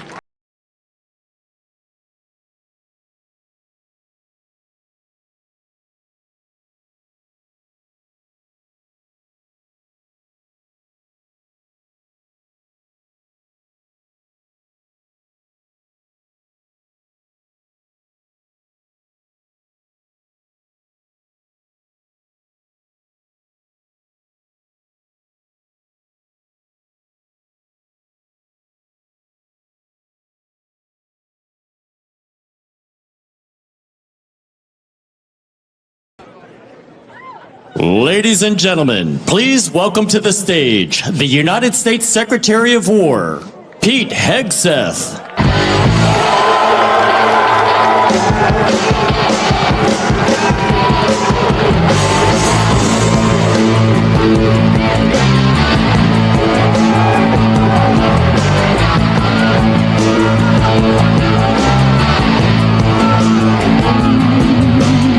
How we doing?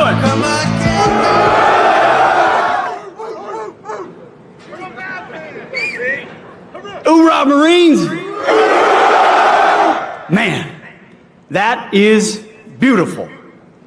Let me just say, this might be one of the most beautiful sights I think I've ever seen. In fact, I'm not supposed to say this, really not, but I think you guys might be my favorite. Don't tell anybody.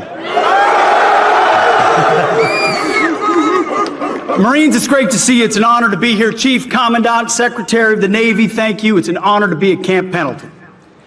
And looking out at these Marines today and the Navy SEALs I had a chance to do PT with this morning. You know, I do PT all around the country now with the troops, and it's turned into Smoke the Secretary.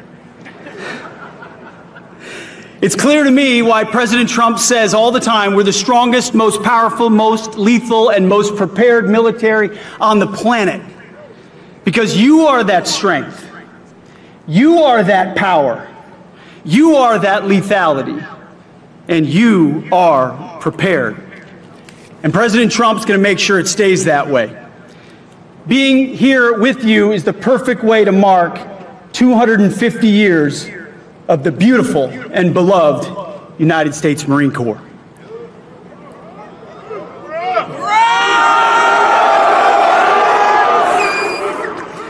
President Trump has made our mission clear. We needed clarity, and he provided it. America first, peace through strength, and common sense at every turn. We are the War Department, and you are warriors.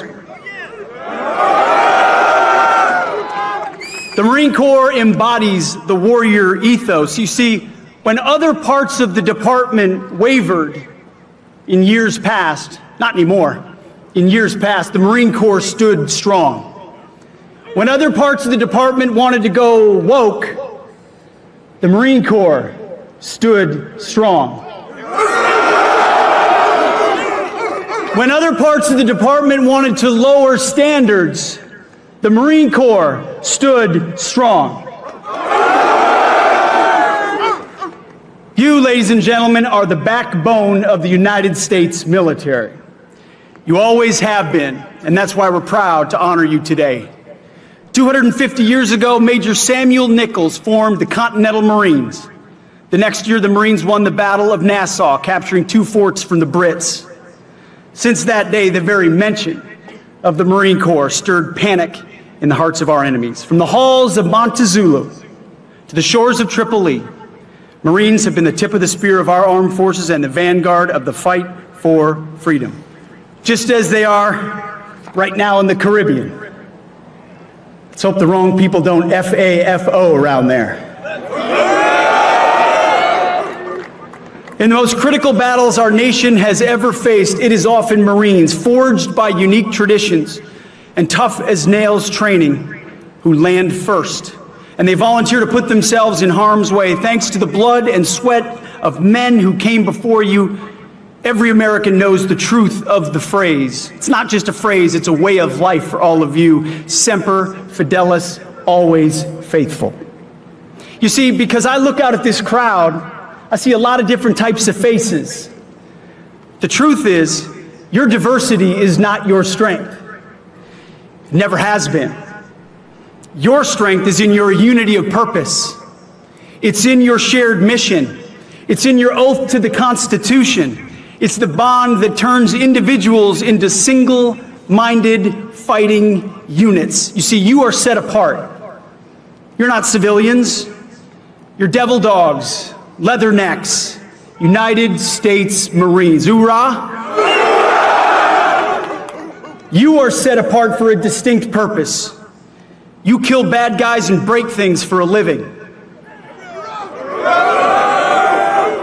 You close with and destroy the enemy for a living. And as we mark the 250th birthday of the Marine Corps, take a moment and remember where you are in the great American story. Everybody likes to talk about 1776, and that was a pretty important date, but we're not here without 1775. When Americans were willing to stand up and pick up a rifle and say, "We will live free." That spirit lives in all of you. That story includes heroes like Chesty Puller, Daniel Daly, and our own great Vice President and Marine, JD Vance. Take pride in that story and continue making yourselves worthy of that legacy. As the Commandant said so beautifully, standards, discipline, accountability, warfighting, lethality, they live in the Marine Corps. We get a chance to see our Commander-in-Chief fight for all of you every single day. I know because I see it. President Trump appreciates your dedication, your valor, your tenacity, the sacrifices you make and the sacrifices that all of your families make. We know no Marine serves alone. They serve alongside a family. Someone else who understands that is Vice President Vance, who is right there alongside President Trump, who he himself has made the same types of sacrifices that you have. Your Vice President enlisted after high school in the Marine Corps and served in Iraq. Your Vice President knows and shares the dedication of this force, and he represents you always in Washington. I have the honor of getting a chance to watch Vice President Vance day in and day out live the values of the Marine Corps, speak up and tell the truth, have courage, stand alongside President Trump. It's an incredible thing to watch. And as I tell every warrior I meet, our President and Vice President, they have your back. And I promise you, so do I. Support from the top is all I ever wanted when I was a young infantry lieutenant in Iraq, or in Afghanistan, where my boss actually happened to be a Marine. He was tough, he was brave, and a little bit crazy. But I loved him for it, and I knew he would do anything for me. So on behalf of the Department of War, thank you. Congratulations on 250 years of success. And here's to 250 more. I can say to you, we've got 7 little kids in our stead. Not so little anymore, a couple teenagers. Man, I would be proud as a dad if I ever saw one of them put on the uniform of a United States Marine. You serve your country. You make us proud. We have your back. God bless you, God bless our Marines, and may God bless our great republic. Godspeed. Thank you.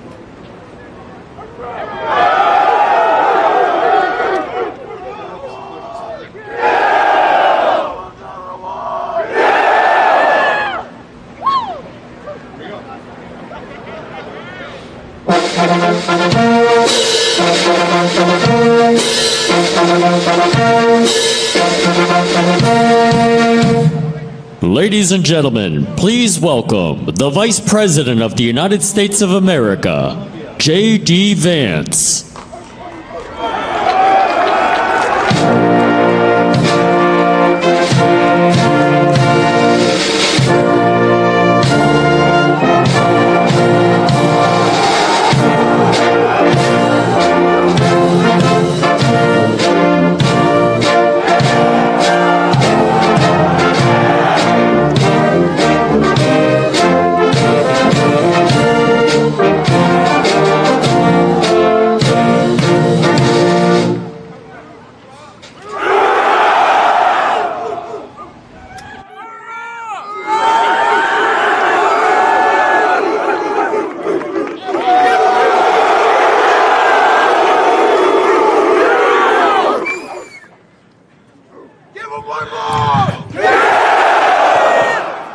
Hoorah, Marines! I didn't hear you. Hoorah, Marines!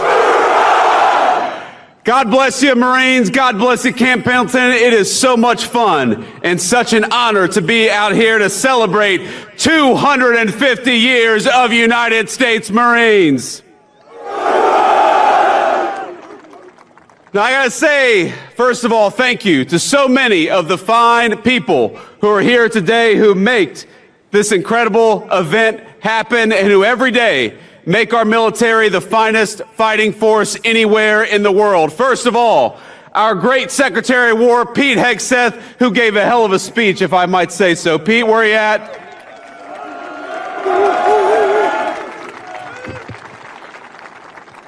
Now, he is a soldier, but are we proud of our Secretary of War, Marine Corps?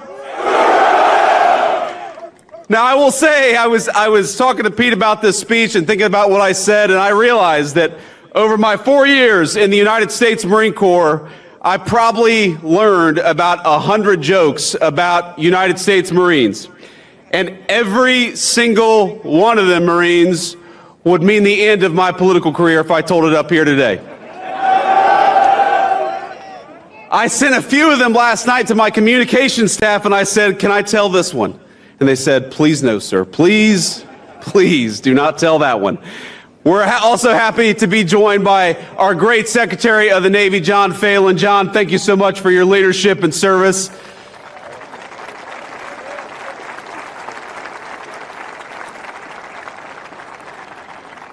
I got to give a shout out to my beautiful wife, our great Second Lady, JD Vance, with the Marine Corps hat.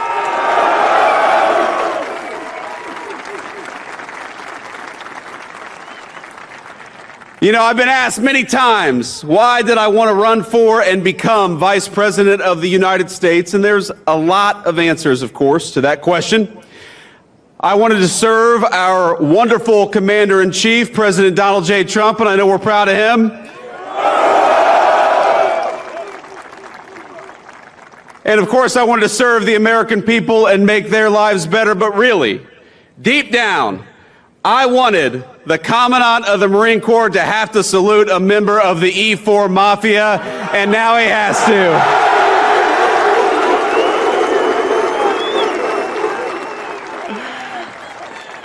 And Marines, we have a great Marine Corps Commandant in General Eric Smith. General, thank you so much for everything you do.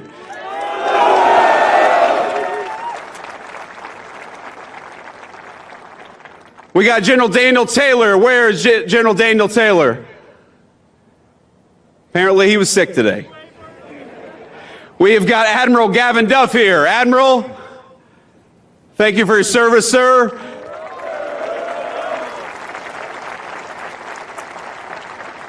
We have got Colonel John Caldwell and General Michael Nakanizi. Did I pronounce that right, General? There we go. I did okay. I'm the Vice President, so you can't tell me I'm wrong. And of course, Marines, I bring greetings today from our Commander-in-Chief, Donald J. Trump, and he wanted me to tell each and every single one of you that he's proud of you, that he loves you, and that despite the Schumer shutdown, he is going to do everything he can to make sure you get paid exactly as you deserve.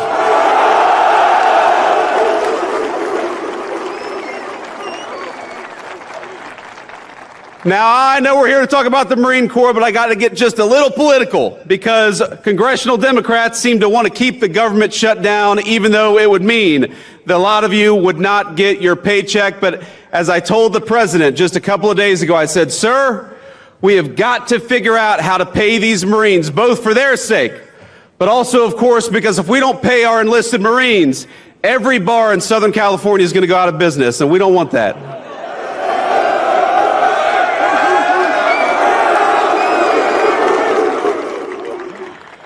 Now, I've also got to give a special shout out to the incredible display that we saw earlier today. It made my heart sing as your Vice President, and it was a testament to the Corps' strength and unbeatable power. It reminded me why I am so proud to have worn the uniform, to be one among your ranks, and to be the very first Vice President to have been a United States Marine.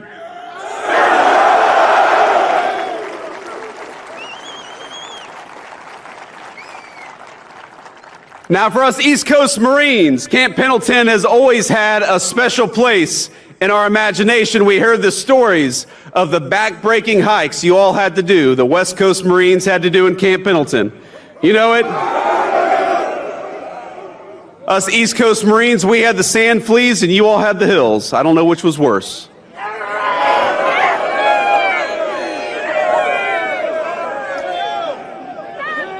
These guys behind me have opinions. So let's give some credit to the amazing Marine units who pulled this off. First of all, to the incredible Marines of this base and the Marine Corps Forces West who put on this display. Let's give a round of applause to the incredible job they did.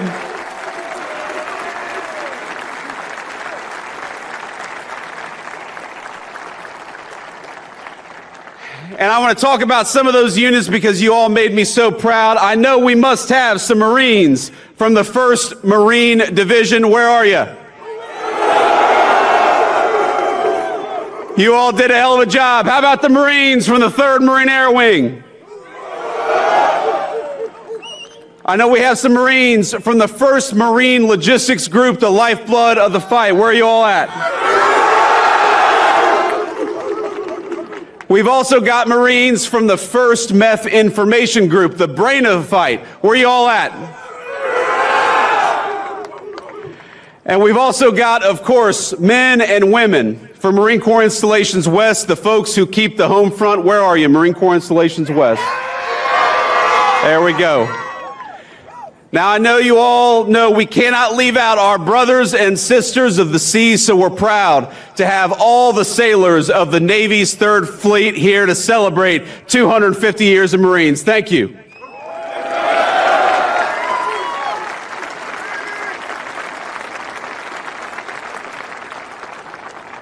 These sailors who go to war with us, they fight over the horizon. They stand shoulder to shoulder with Marines wherever the fight takes us. And if any group shares in the glory of the Marines' 250th birthday, it is our beloved Navy Corpsmen. Let's give a shout out to the Navy Corpsmen out there. We love them.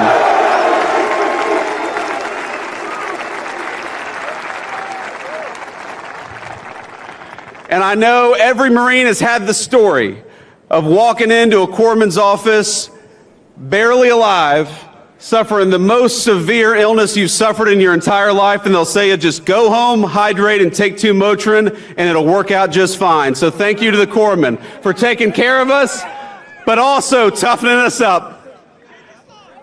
And that's right, and a change of socks. A bottle of water, a change of socks, and 2 Motrin will fix any illness.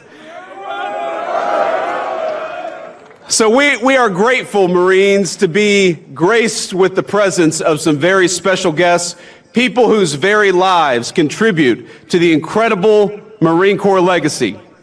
Earlier, we all heard from Sergeant Dakota Meyer, who received the Medal of Honor in 2011 for extraordinary heroism in 2009. Are we proud of Sergeant Dakota Meyer? Yes, we are.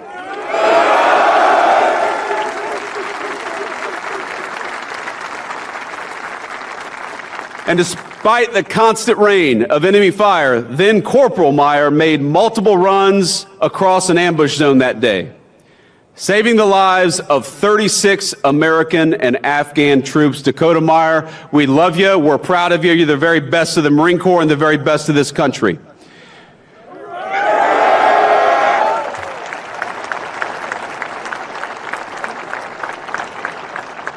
We are also honored to be joined by American hero Charles Cram, who was a Navy corpsman attached to the 5th Marine Division when it landed at Iwo Jima.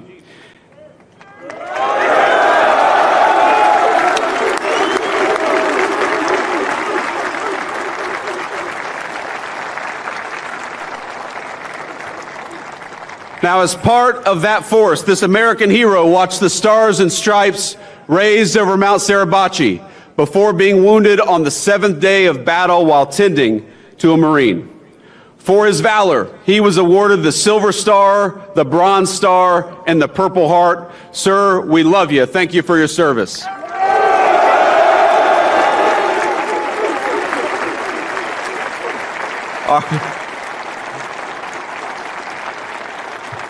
The Marines love their corpsmen, and that's one of the very best. Another living legend we have with us today is Elmer Royce Williams, a naval aviator who, while on combat patrol in the Korean War, suddenly found himself up against 7 Soviet MiGs. Sir, thank you so much. God bless you, and thank you.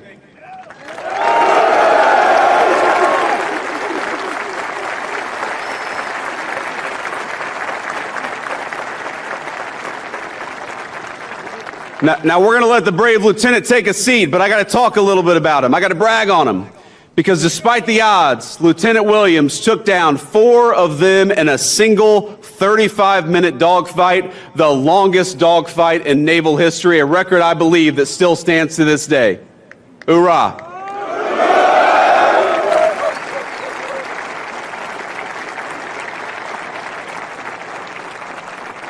Now, not only did he take 4 MiGs down, he demolished the MiG's reputation as an unbeatable aircraft and secured his place among the legends of American military aviation. And if you notice, we just talked about a great Marine in ground combat, a great Marine in aviation combat, and a great Marine, or I should say a great Navy corpsman who helps out our Marines. In other words, Marines can kick ass in every theater of combat, and we do it every single day.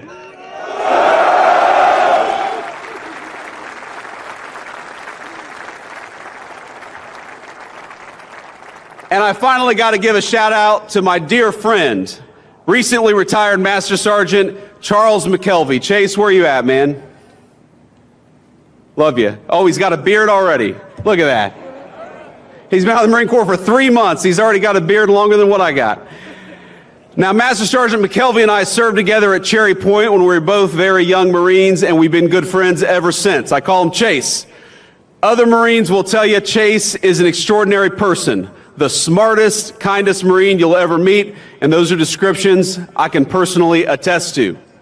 Now, he was supposed to join me at my inauguration to become the Vice President last January, but tragically he lost his wonderful, devoted wife, Jillian, to a terrible illness just days before. So I want to tell you, Chase, in front of all these Marines, we're proud of you. We're thankful for you. I'm sorry I couldn't see you in January, but I'm glad to see you today, my friend. I love you. Semper Fi.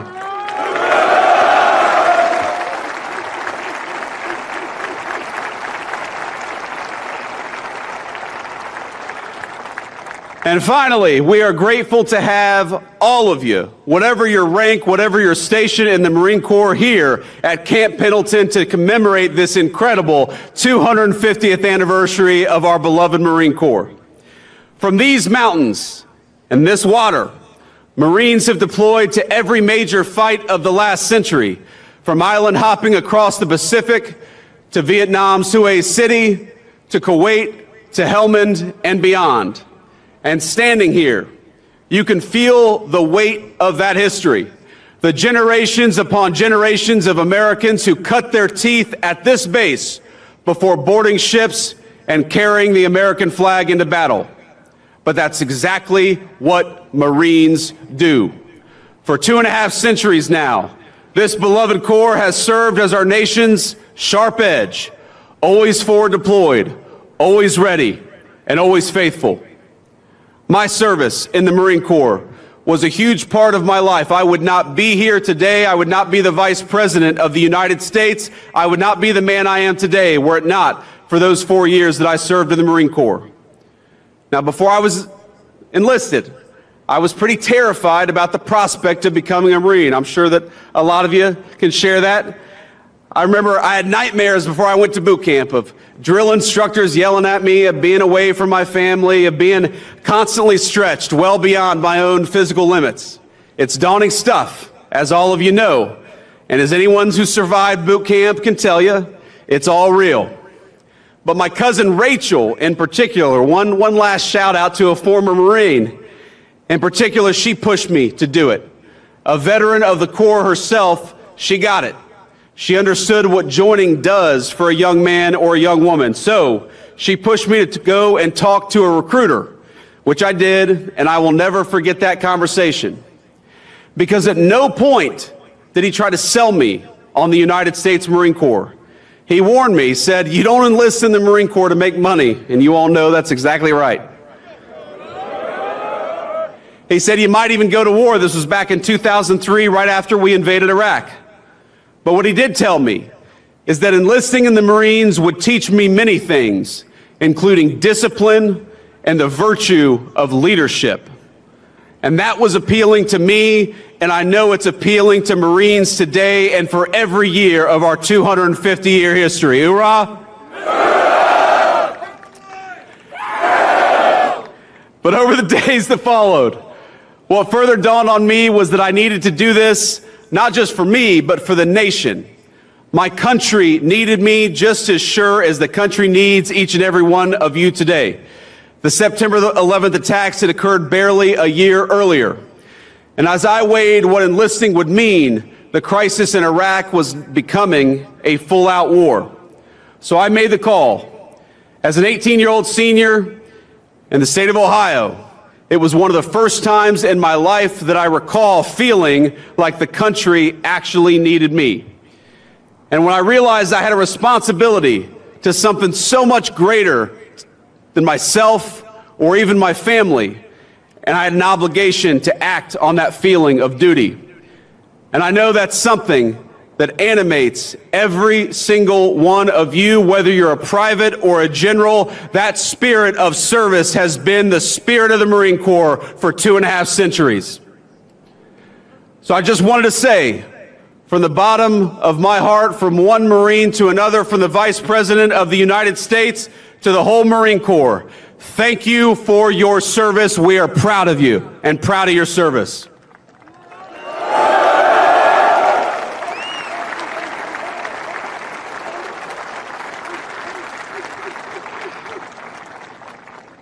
And I'm here today because I want to talk a little bit about the great Marine Corps tradition, 250 years of it.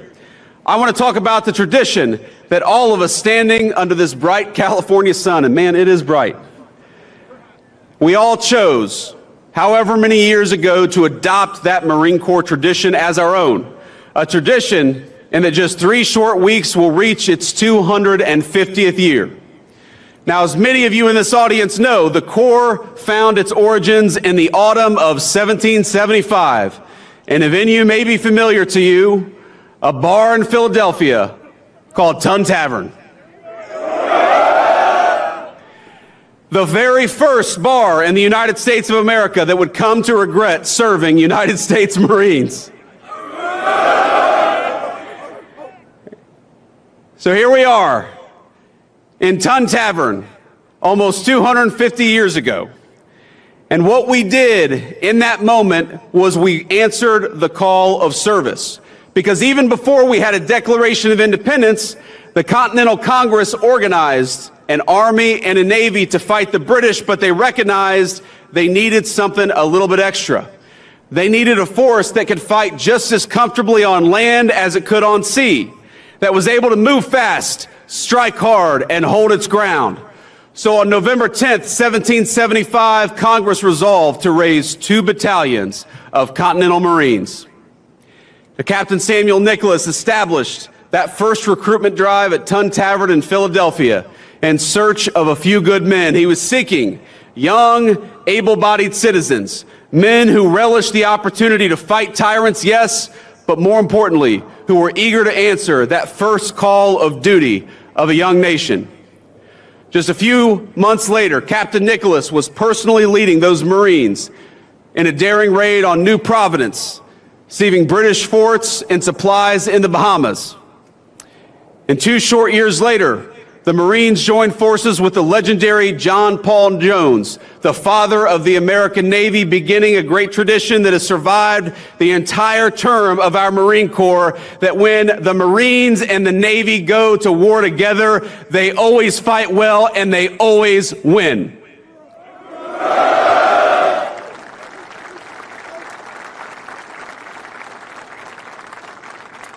The War of Independence set a blueprint that Marines follow to this day. Boldness in action, unity in purpose, and a lightning readiness to go wherever the nation required. In battle after battle, the United States Marine Corps has broken the backs of empires, You've toppled tyrants.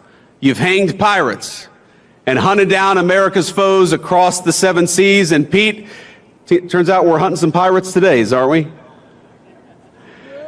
From Tripoli to the halls of Montezuma, from Bella Wood to Iwo Jima, and from Chosin Reservoir to Khe Sanh, we Marines have repeatedly earned our reputation as the first to fight and the last to leave.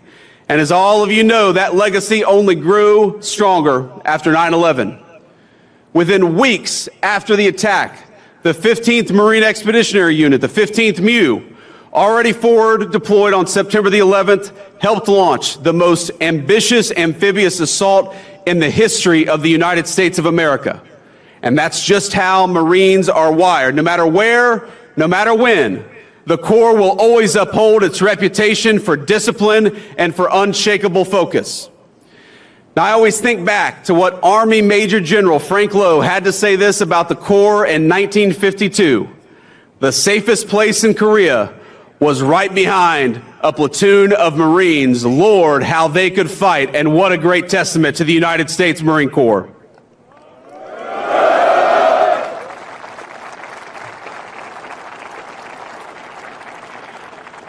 Because while the world keeps changing, new weapons, new threats, and new ways in which we wage war, the nation will forever need the United States Marine Corps. And in the Trump administration, we know that the work you do, protecting our country, putting your lives on the line to defend our way of life, is at the heart of Marine Corps service. Now, when officials try to shift focus to mandating diversity quotas, or they try to inject partisan politics into the American armed forces, they impede the Marine Corps' ability to do its best work. And that's why the Secretary of War and the President of the United States have stood so firmly against that crap. Because when you can't operate at your best on the battlefield, it puts everybody's lives at risk. And it's why we're recentering the focus of all of our military, including the Marine Corps, on those timeless values of discipline, readiness, and faith in one another. Now, I remember when I was a young recruit in boot camp talking about how politically correct things got maybe over the last few years, and I compare it to my time in the Marine Corps. I remember I was lining up as a young recruit to go to church one Sunday morning, and back then there were 2 lines. There was the Catholic line, and there was the Protestant line. And I remember we all get into our lines, and there's one recruit who's just kind of standing there by himself. And, you know, the folks watching on TV may not realize that Marines refer to themselves in the third person when they're in recruit training, because you haven't earned the title of United States Marine, and so you have to say this recruit instead of I. And so you've got this one recruit standing out there by himself, and the drill instructor says, "Hey, what the hell are you doing?" And the recruit says, "This recruit is an atheist." And the drill instructor says, "Bullshit, get in the Catholic line." That didn't work in the Biden administration, Pete. That didn't work in the Biden administration. But now we recognize that it is not our diversity that makes us stronger. It is our common purpose. It is our common mission. And it is the fact that every single person here bleeds Marine Corps green.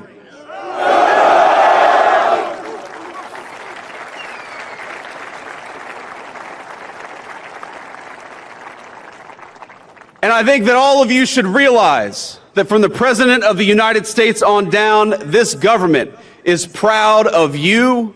It's proud of the tradition of the Marine Corps, and it's proud of the fact that that great tradition has custodians in each and every single person here, each and every single Marine who is serving today. And I hope that the proud Marine Corps tradition, you heard Pete talk about this, Chesty Puller, Dan Daly, John Basilone, all of these great Marine Corps heroes, they should inspire you through their action to be the very best Marine in the future that you can be. Now, I remember so many people who made my Marine Corps journey and made the country better in the process. I remember a gunnery sergeant who saved me from financial ruin. I was a young Lance Corporal, and I was going to go to an off-base car dealership and buy a used car with a low dealer-provided interest rate of 22%. These Marines behind me, you aren't supposed to nod your head at that part, guys.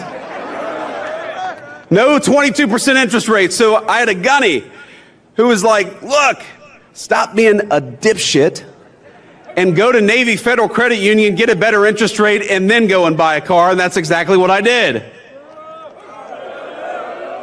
I remember that gunny, and I remember a young Marine who was younger than I was.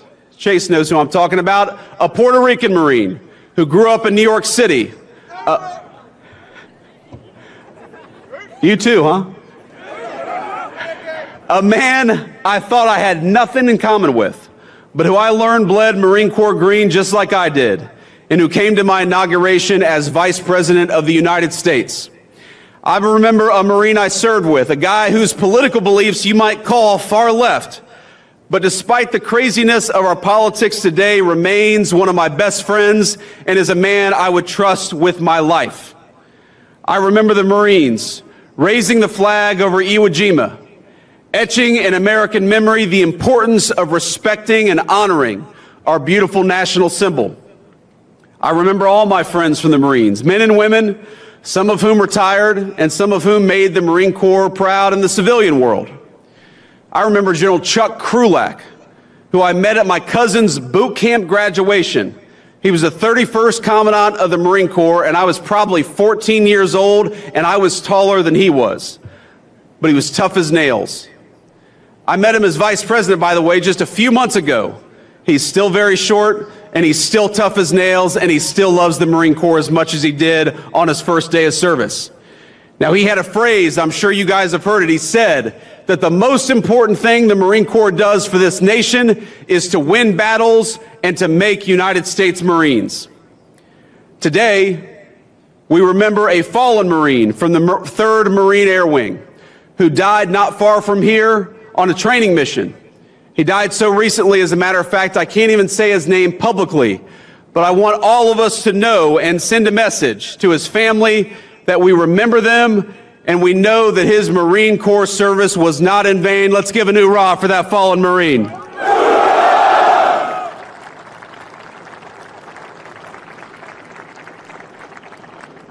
I know that all of us remember the friends who went off to war, and we particularly remember the ones who were mangled in combat or who never came home at all.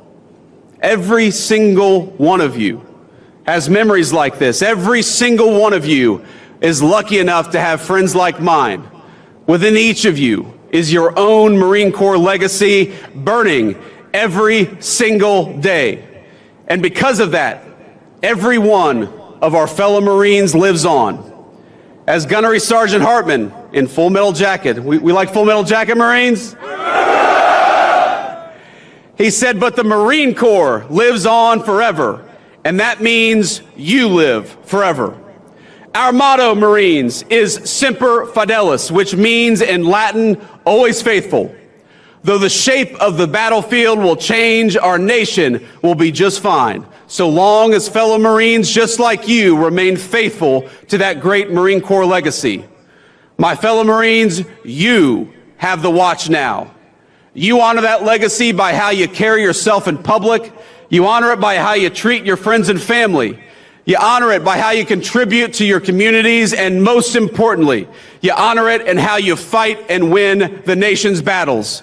So from one Vice President to an incredible United States Marine Corps, keep kicking ass, keep taking names. Semper Fidelis, Marines. Happy 250th birthday. God bless you.